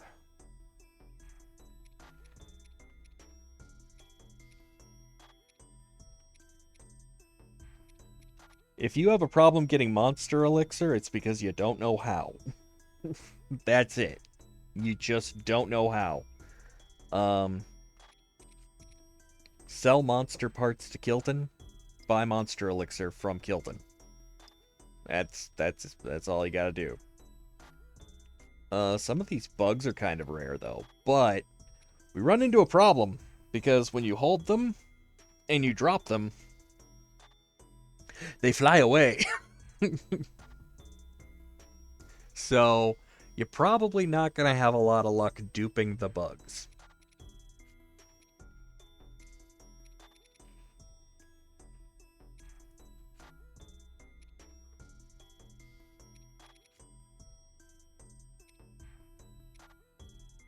Good lord, I have a lot of ancient screws.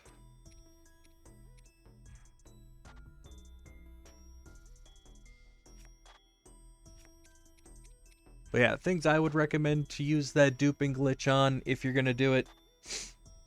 Ancient core and dragon parts. And maybe giant ancient core.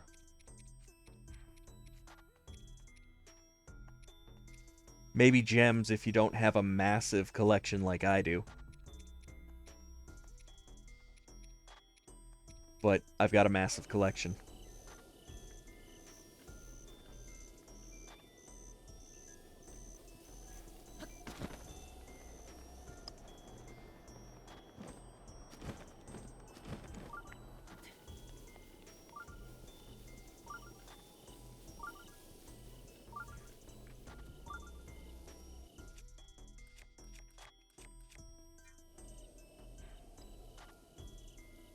Alright, so we're almost to 2 hours.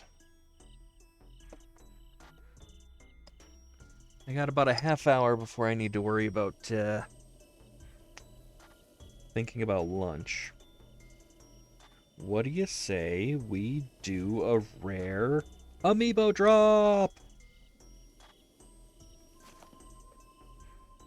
We ain't done one of these in a while. It's not a thing we do terribly often on stream.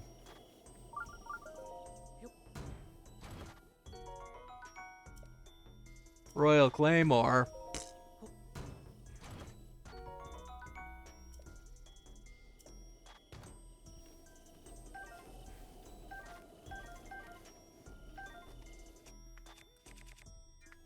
Let's get that out of here.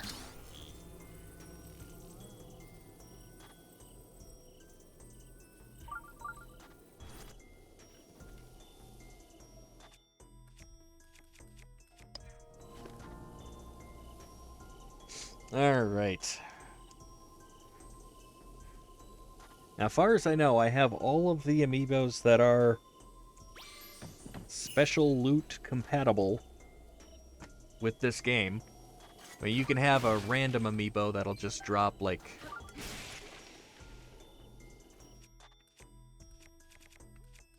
some random mushrooms or meat or something.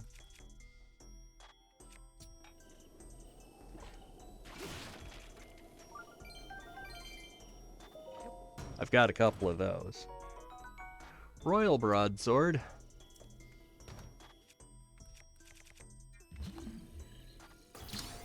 Get it out of here.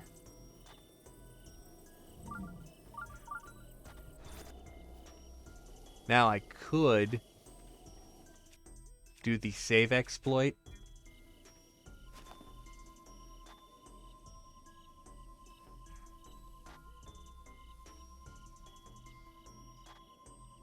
And just keep cycling through these, but I'm not going to do that.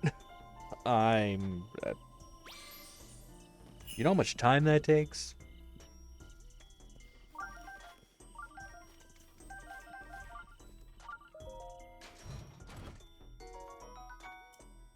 And your chances of getting something good are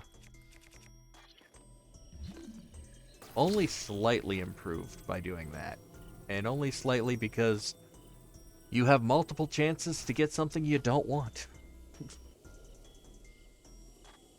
But if you're trying to get the special gear, you do only have one chance per day per amiibo.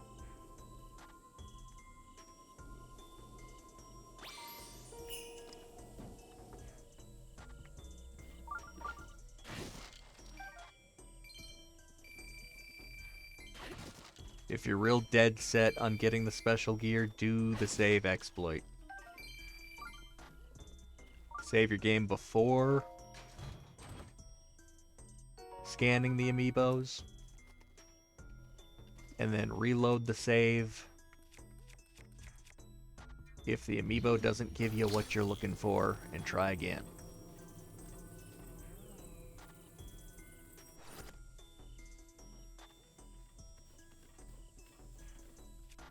Same sort of exploit I used to rig the money-making game. The treasure chest game.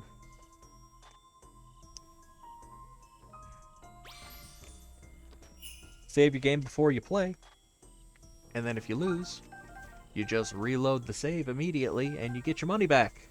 And you try again. And then every time you win, you save your game again.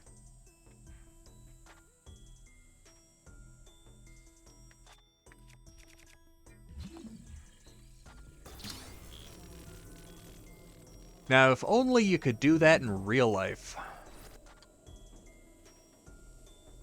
I would be hitting up Vegas every weekend.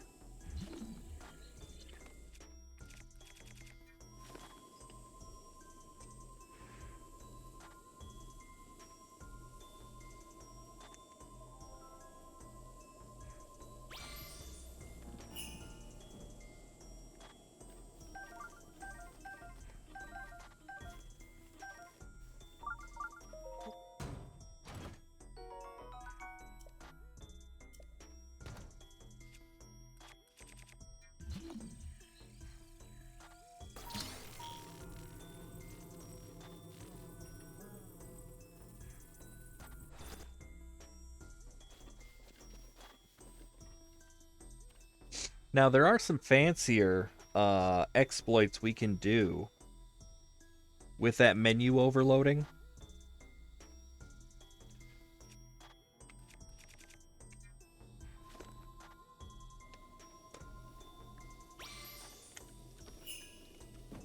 Where we can transfer the durability and stats of weapons around.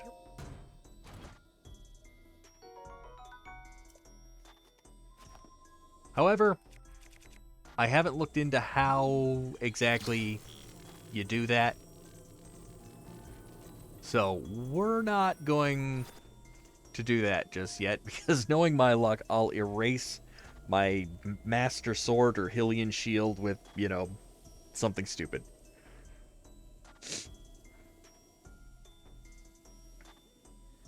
Everyone would be rich and money would lose its value. Honestly, money is made up.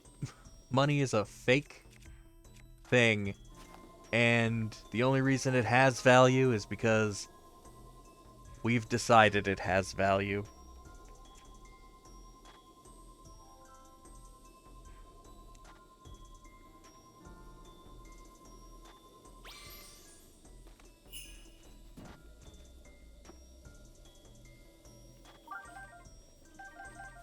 The only reason why Elon Musk is rich and Jeff Bezos is rich is because we've decided that the money they have has any kind of value at all.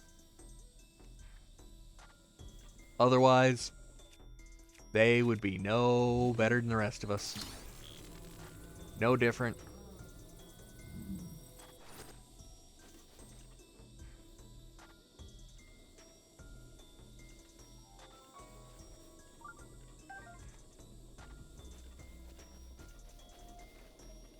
If tomorrow we all of a sudden decided chickens are the new currency, Musk and Bezos would be broke instantly.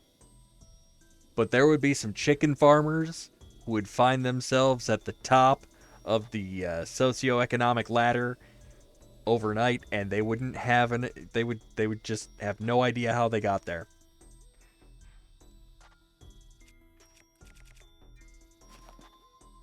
So what I'm saying is, I'm in favor of replacing all of our money with chickens. If we could all just agree to this immediately, the world would be a much weirder place by tomorrow. And I would argue it would be better.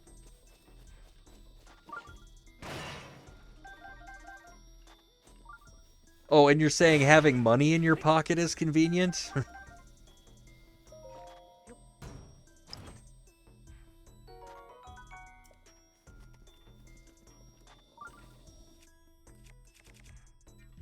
It's only convenient because there's a system in place for it.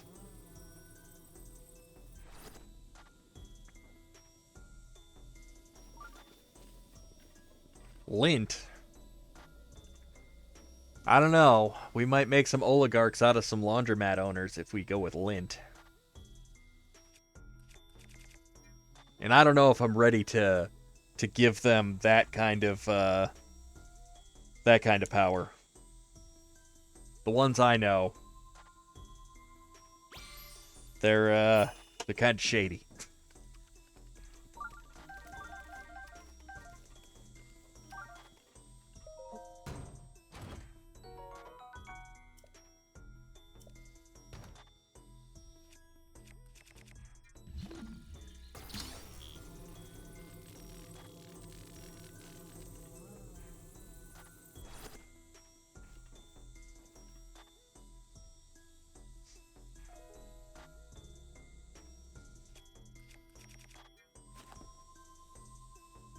It wouldn't take much to revamp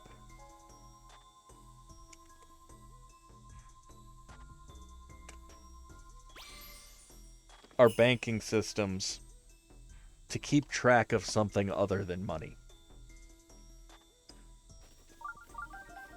It really wouldn't. Like, if we decided instead of dollars, we wanted to keep track of how many chickens you owned instead. Like, when you go to the store and swipe your card, it would just transfer the ownership of some of your chickens to the store. Same way that it already does your dollars.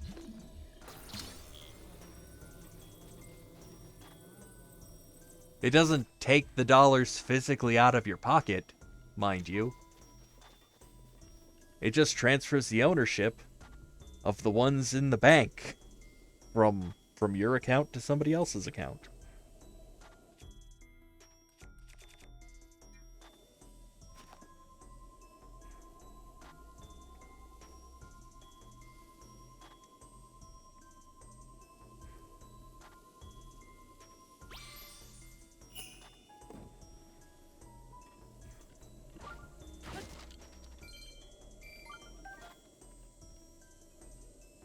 This is gonna hurt.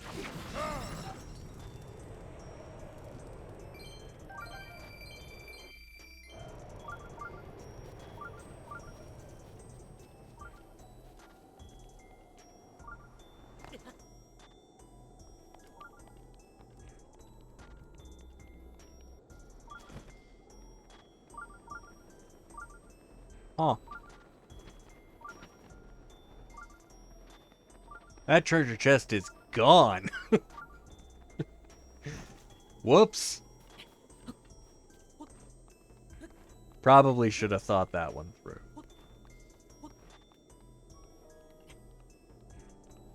What can you do?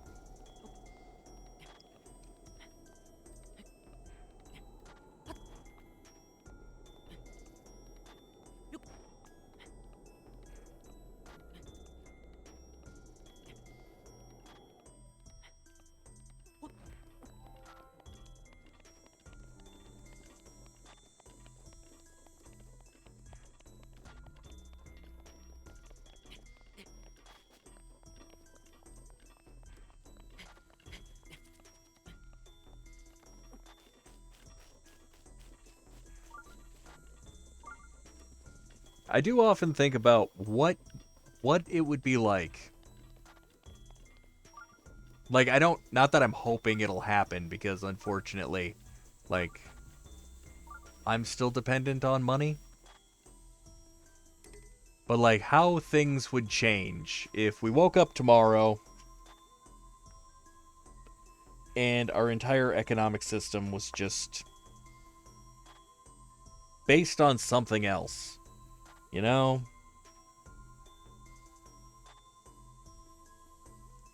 All the people who have been hoarding wealth suddenly found the thing that they had been hoarding completely useless. And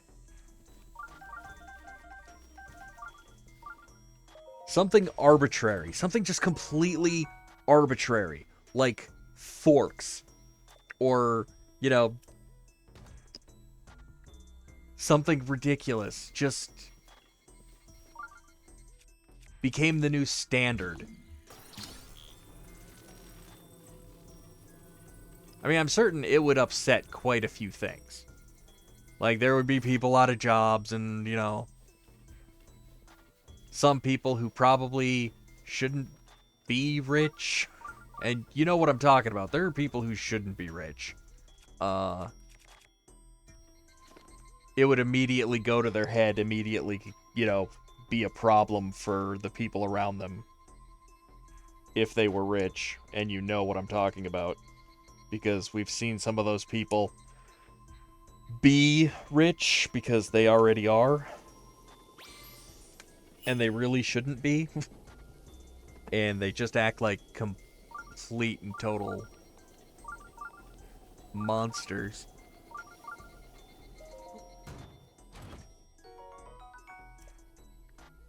But,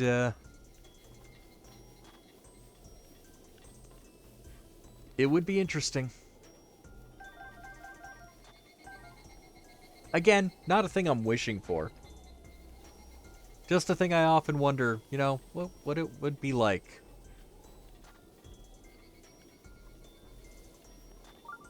Kind of the same way I wonder what it would be like if we woke up tomorrow and found that, like, all law enforcement just resigned. Now, a lot of people, they think, oh, that'd be terrible. Crime would go through the roof and whatnot. And it's like, do you have that little faith in the people around you? That the only thing keeping everybody you know from committing murder and robbing banks and stuff is because there's a police officer to enforce the law? I mean, do you not think people would want to be good people just because it's the right thing to do? Admittedly, there would be some who would probably try to take advantage of the situation. Who would do stupid, horrible things. But keep in mind, the only thing we've done away with is the immediate law enforcement. You still have society. Society could form a new form of law enforcement. It's not like we wouldn't be able to make a new system. Nobody's waved that magic wand. It's just the current one has decided to stop.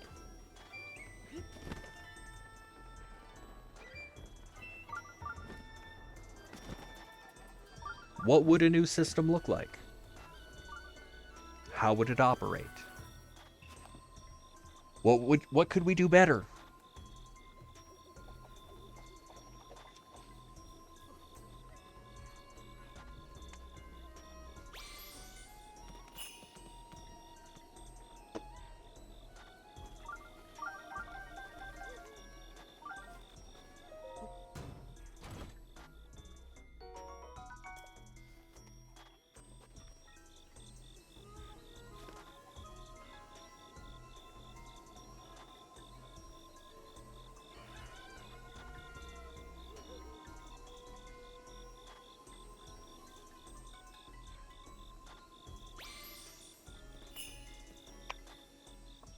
Other than speeding, though, are they driving recklessly? Is there any... Like, do they drive so fast that it's just insanely unsafe? Or are they only doing, like, a few miles over the speed limit?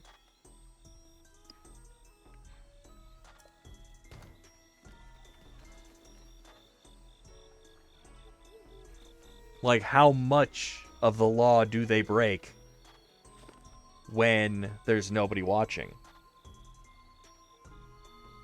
Is it still within reason? Or do they just completely resort to anarchy?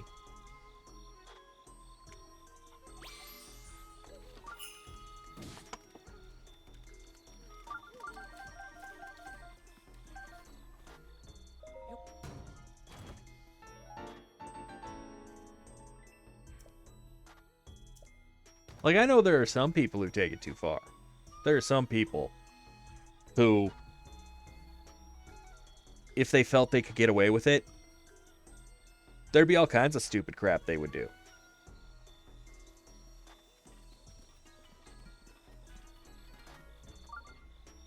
Now, do they still try to pull that off when there's heavy traffic around?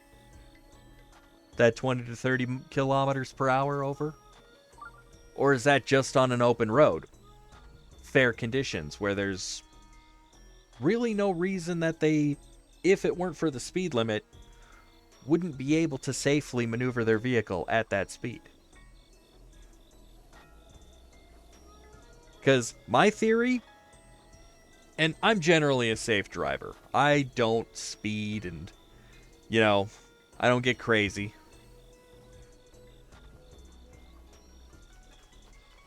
But I do look at some of these laws, and in my mind, they're honestly just extra ways to tax things.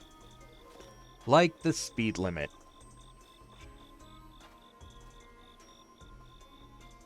You should be allowed to drive as fast as you like, so long as your speed is safe for the conditions around you.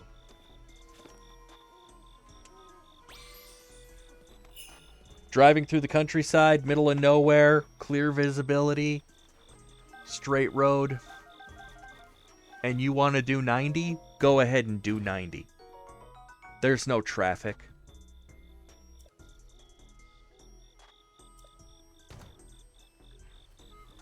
If you hit a pothole, that's your own bad. You're going to wreck your car, but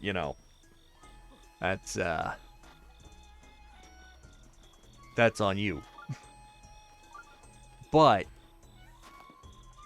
if you're still trying to pull that off in like crappy weather and whatnot, or with people around, like, then you're being reckless.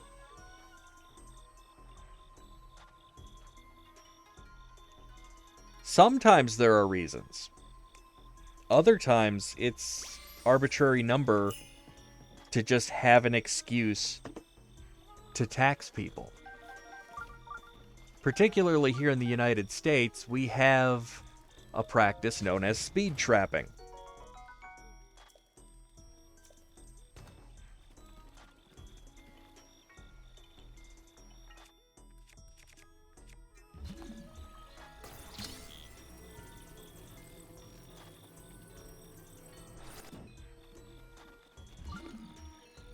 Basically, they'll have decided they haven't collected enough money.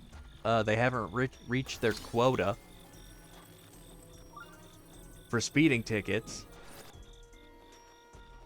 So they'll set up near like a freeway or something where it's common that people are going to go a few miles over the speed limit.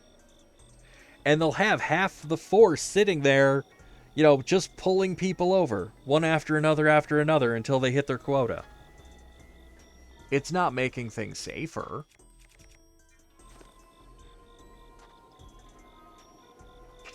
It's just collecting taxes. And honestly, it's kind of a dirty practice. Now, I don't think people should drive recklessly. I don't think people should,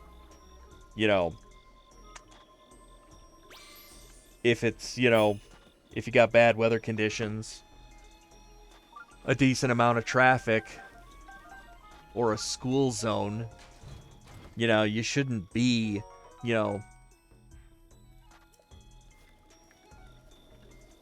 shouldn't be flying through there at an unreasonable rate of speed. But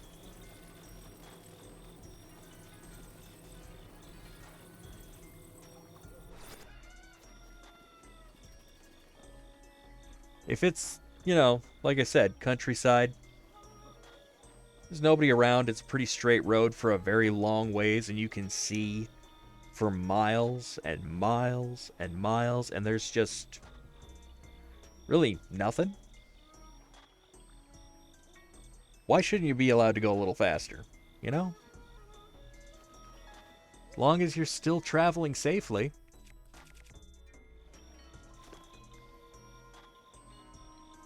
But we will enforce that crap more than we enforce our guns. The laws regarding our guns in this country.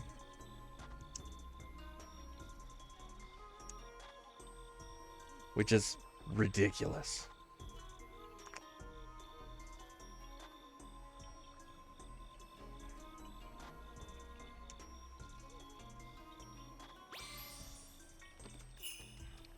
If it's an area known to have,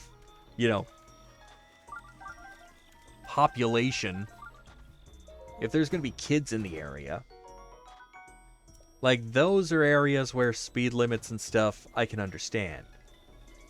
If you have traffic because it's a business district or a residential area and you have people who are going to be pulling out of driveways or just trying to cross their street, those are areas where I can understand having some speed limits.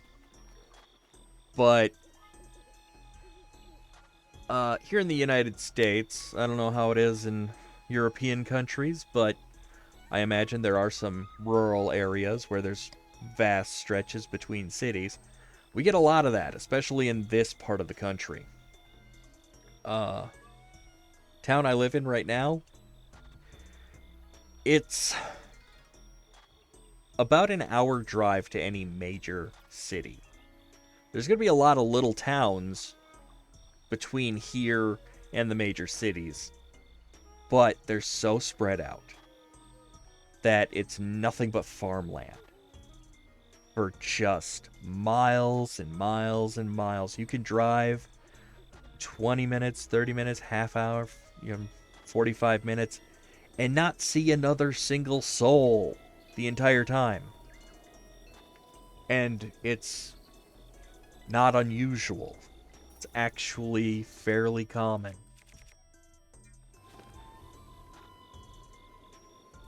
But heaven forbid a state trooper actually see you go above 55 miles per hour in these vast stretches of nothing.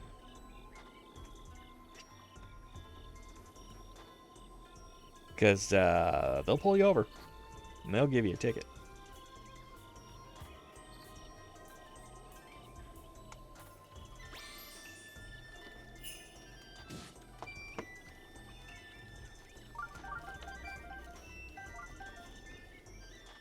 And it's a little bit silly.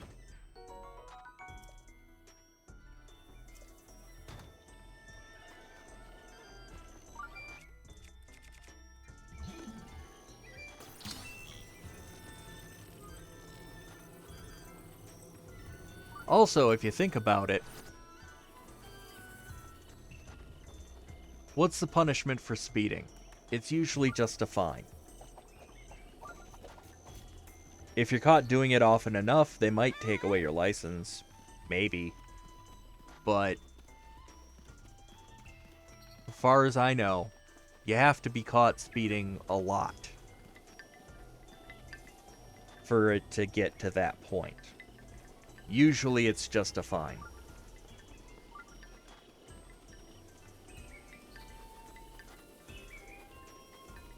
Well, if you're ridiculously rich,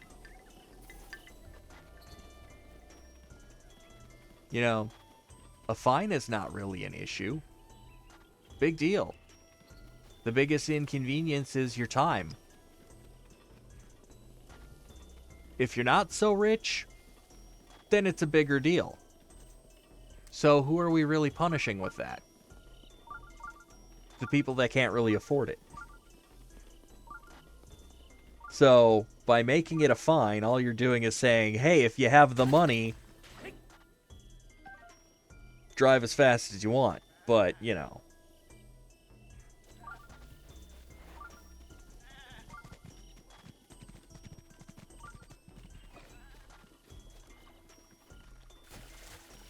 Three times over a period of 2 years? Yeah, your guys' road laws are a little more strict than what it is here in the United States. I got 3 speeding tickets over the course of like 2 months once. But I was going to school an hour away. And I had to drive myself, and often it was a matter of the babysitter wasn't showing up in time for me to get to class on time if I wasn't speeding. And the town that I went through, they really like to pull over people who are out of state, and I live in a border town. So, I'm often from out of state, but just barely. But yeah, I got like 3 speeding tickets in a matter of 2 months. Still have my license.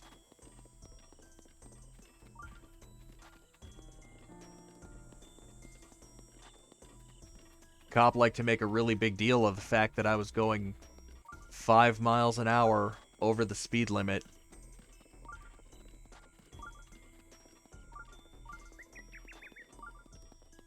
But it's like,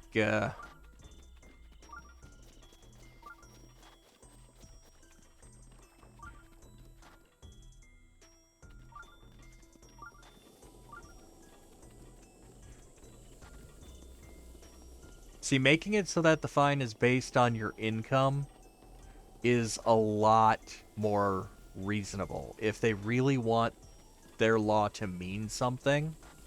Here in the United States, we don't do that. In fact, what we do is up to a certain amount is how much you can be fined. There's a cap on how much your crime is going to cost you.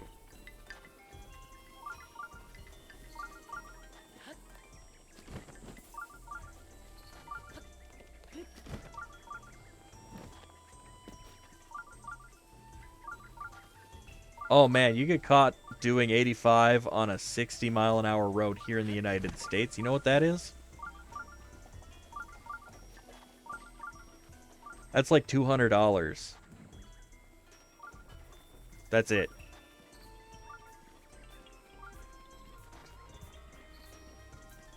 It's literally a fee because you're too poor to drive that fast in that area.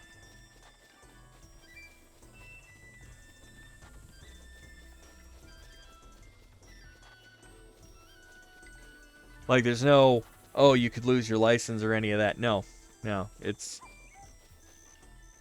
you know, maybe if you had more money. Exactly. Like, it's going to hurt the pocket of somebody who makes minimum wage or is trying to go to school while holding down a job or like a single parent or something like that. But, you know, if you're somebody with a 6-figure income, it's hardly an inconvenience.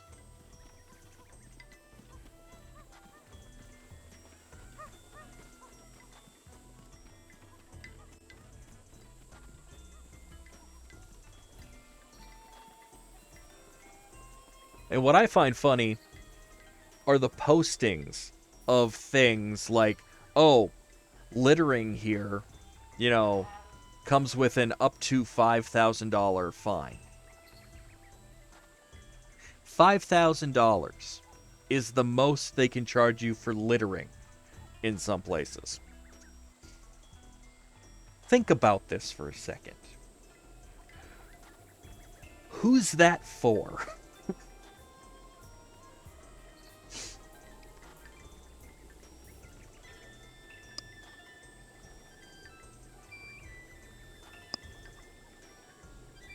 You gonna charge somebody, $5,000 for, crumpling up a piece of paper and tossing it?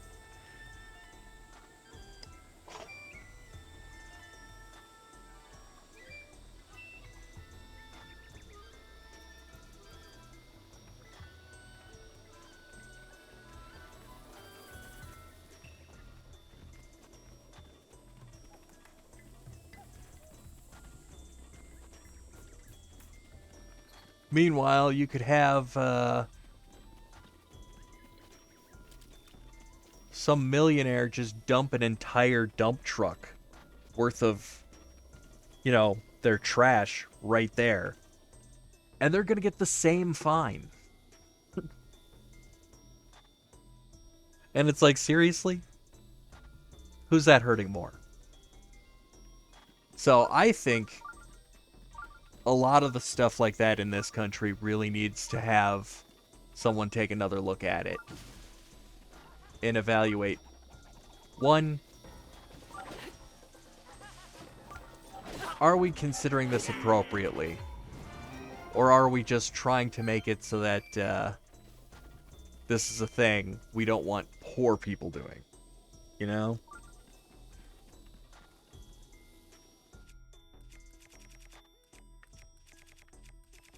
Because a lot of the time, that seems like that's the goal.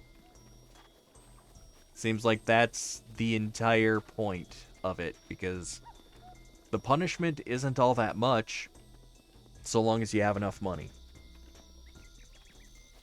So long as you are wealthy enough to get away with it.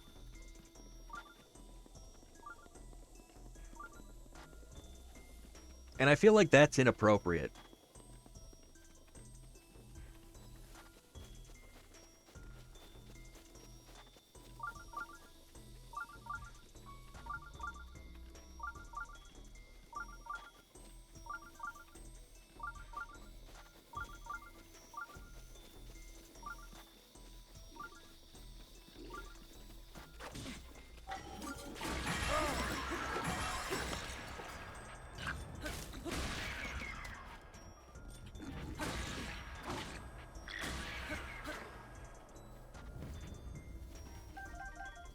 But a lot of the traffic laws around here, they just exist as a way to add money to a state's budget.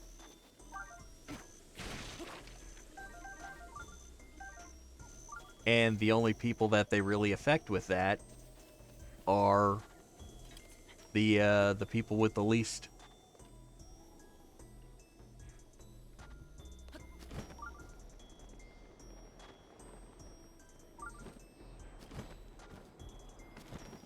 And we need to look at stuff like that and change it. Make it so that if it's truly going to be a punishment that deters people from that kind of behavior, that it's actually a deterrent. You know? Make it something that's really a deterrent.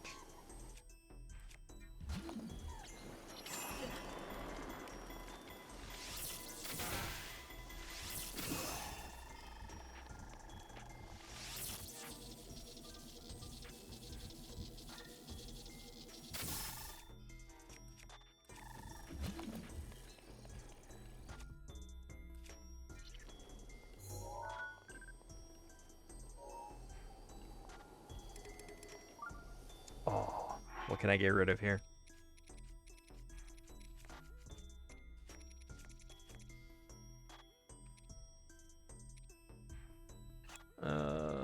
We don't need that.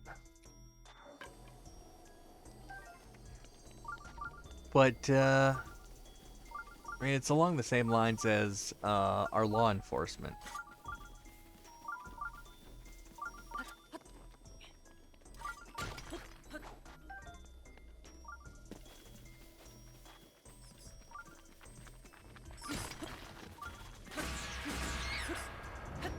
I mean, even our IRS and our Justice Department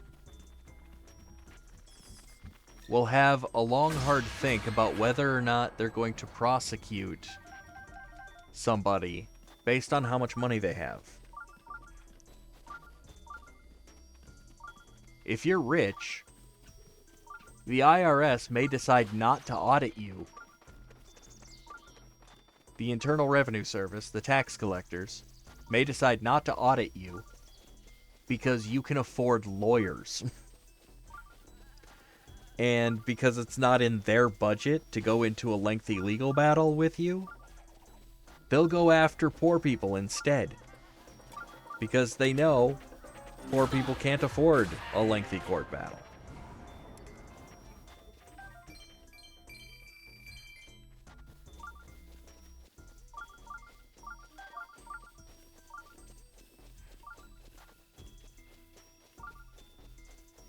So, despite the fact that the fraud is probably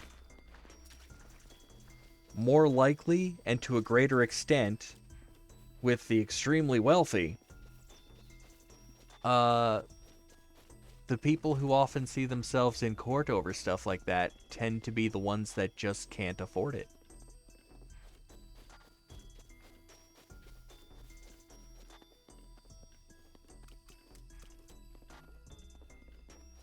And this isn't just speculation.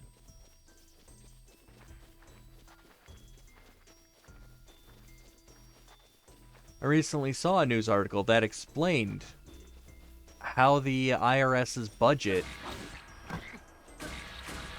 has been whittled down to the point where they no longer really have the ability to enforce tax laws on the extremely wealthy.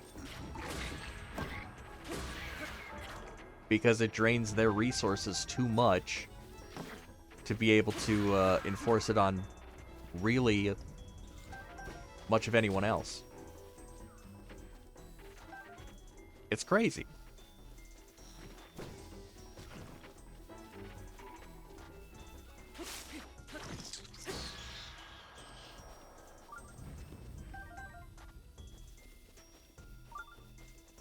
In order for them to do their job, they either need a lot more money, or they have to limit who they can go after to just the people that wouldn't be able to fight back.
And that's not to say all laws and all law enforcement is dirty.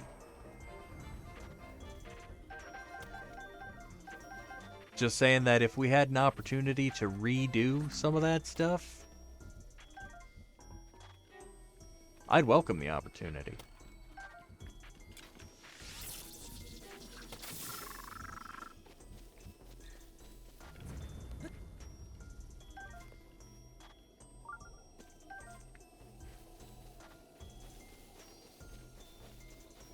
Because a lot of the ways we're doing things, there's better ways to do it. Ways that make it more fair. Ways that make it make more sense.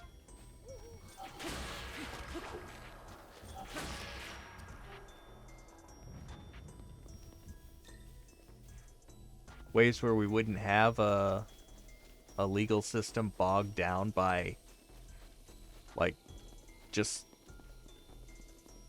petty nonsense.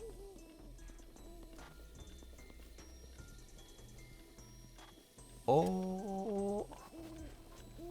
Y'all saw that, didn't you? Did it land?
Well, wherever it went, it's gone now.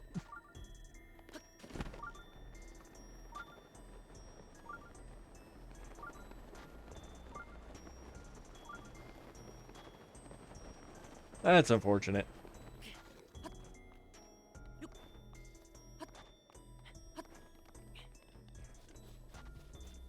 One glitch per, while stargazing? That's not really been the plan. That's just kind of how it's worked out. Like, I'm gonna have to go make lunch here in a little bit, so I really don't want to get into, the skew one, which is the next one that I want to try. I also haven't looked that one up to see, like,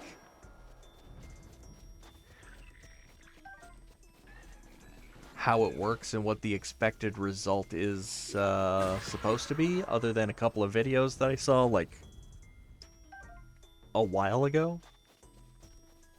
But it has something to do with jumping onto surfaces, with shield surfing, and putting your shield away at the right moment, and then being able to take it out to clip through something. That kind of thing. Rivali's Gale is now ready. I need to look into that more. I was actually expecting the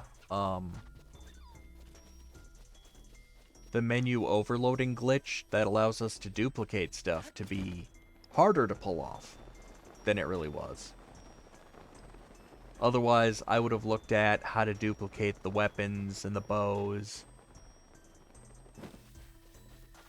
and that kind of thing.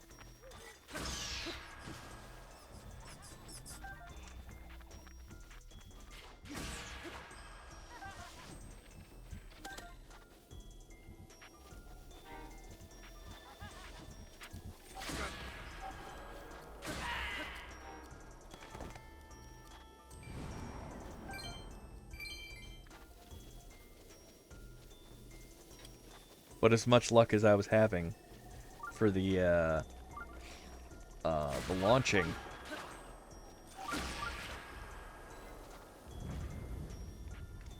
I didn't want to get too overloaded with, you know, things to try for today, only to have the thing that I really wanted to see if I could get to work, like, not be possible or something, you know, or just take up the whole session. But yeah, we'll probably do another session on glitching and stuff.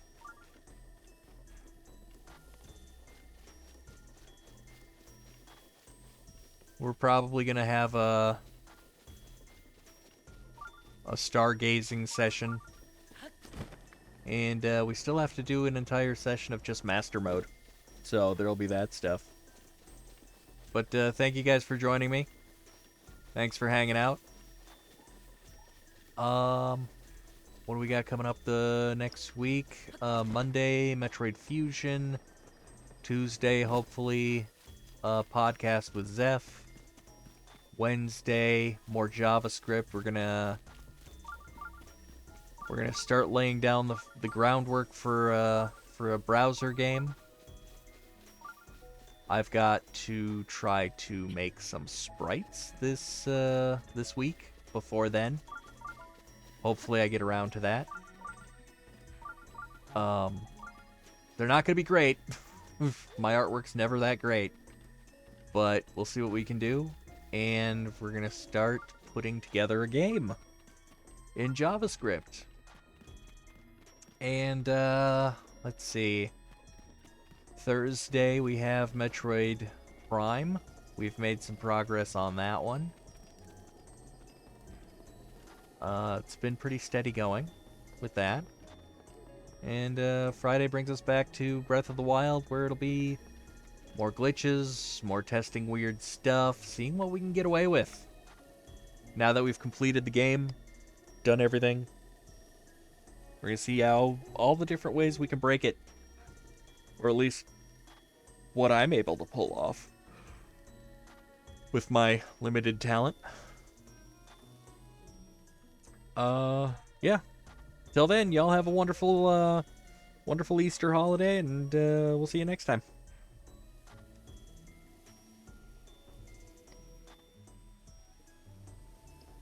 And I'm actually gonna call it here as well, because it sounds like dude's getting hungry. He's home from school, so I better go deal with him. But have a great one.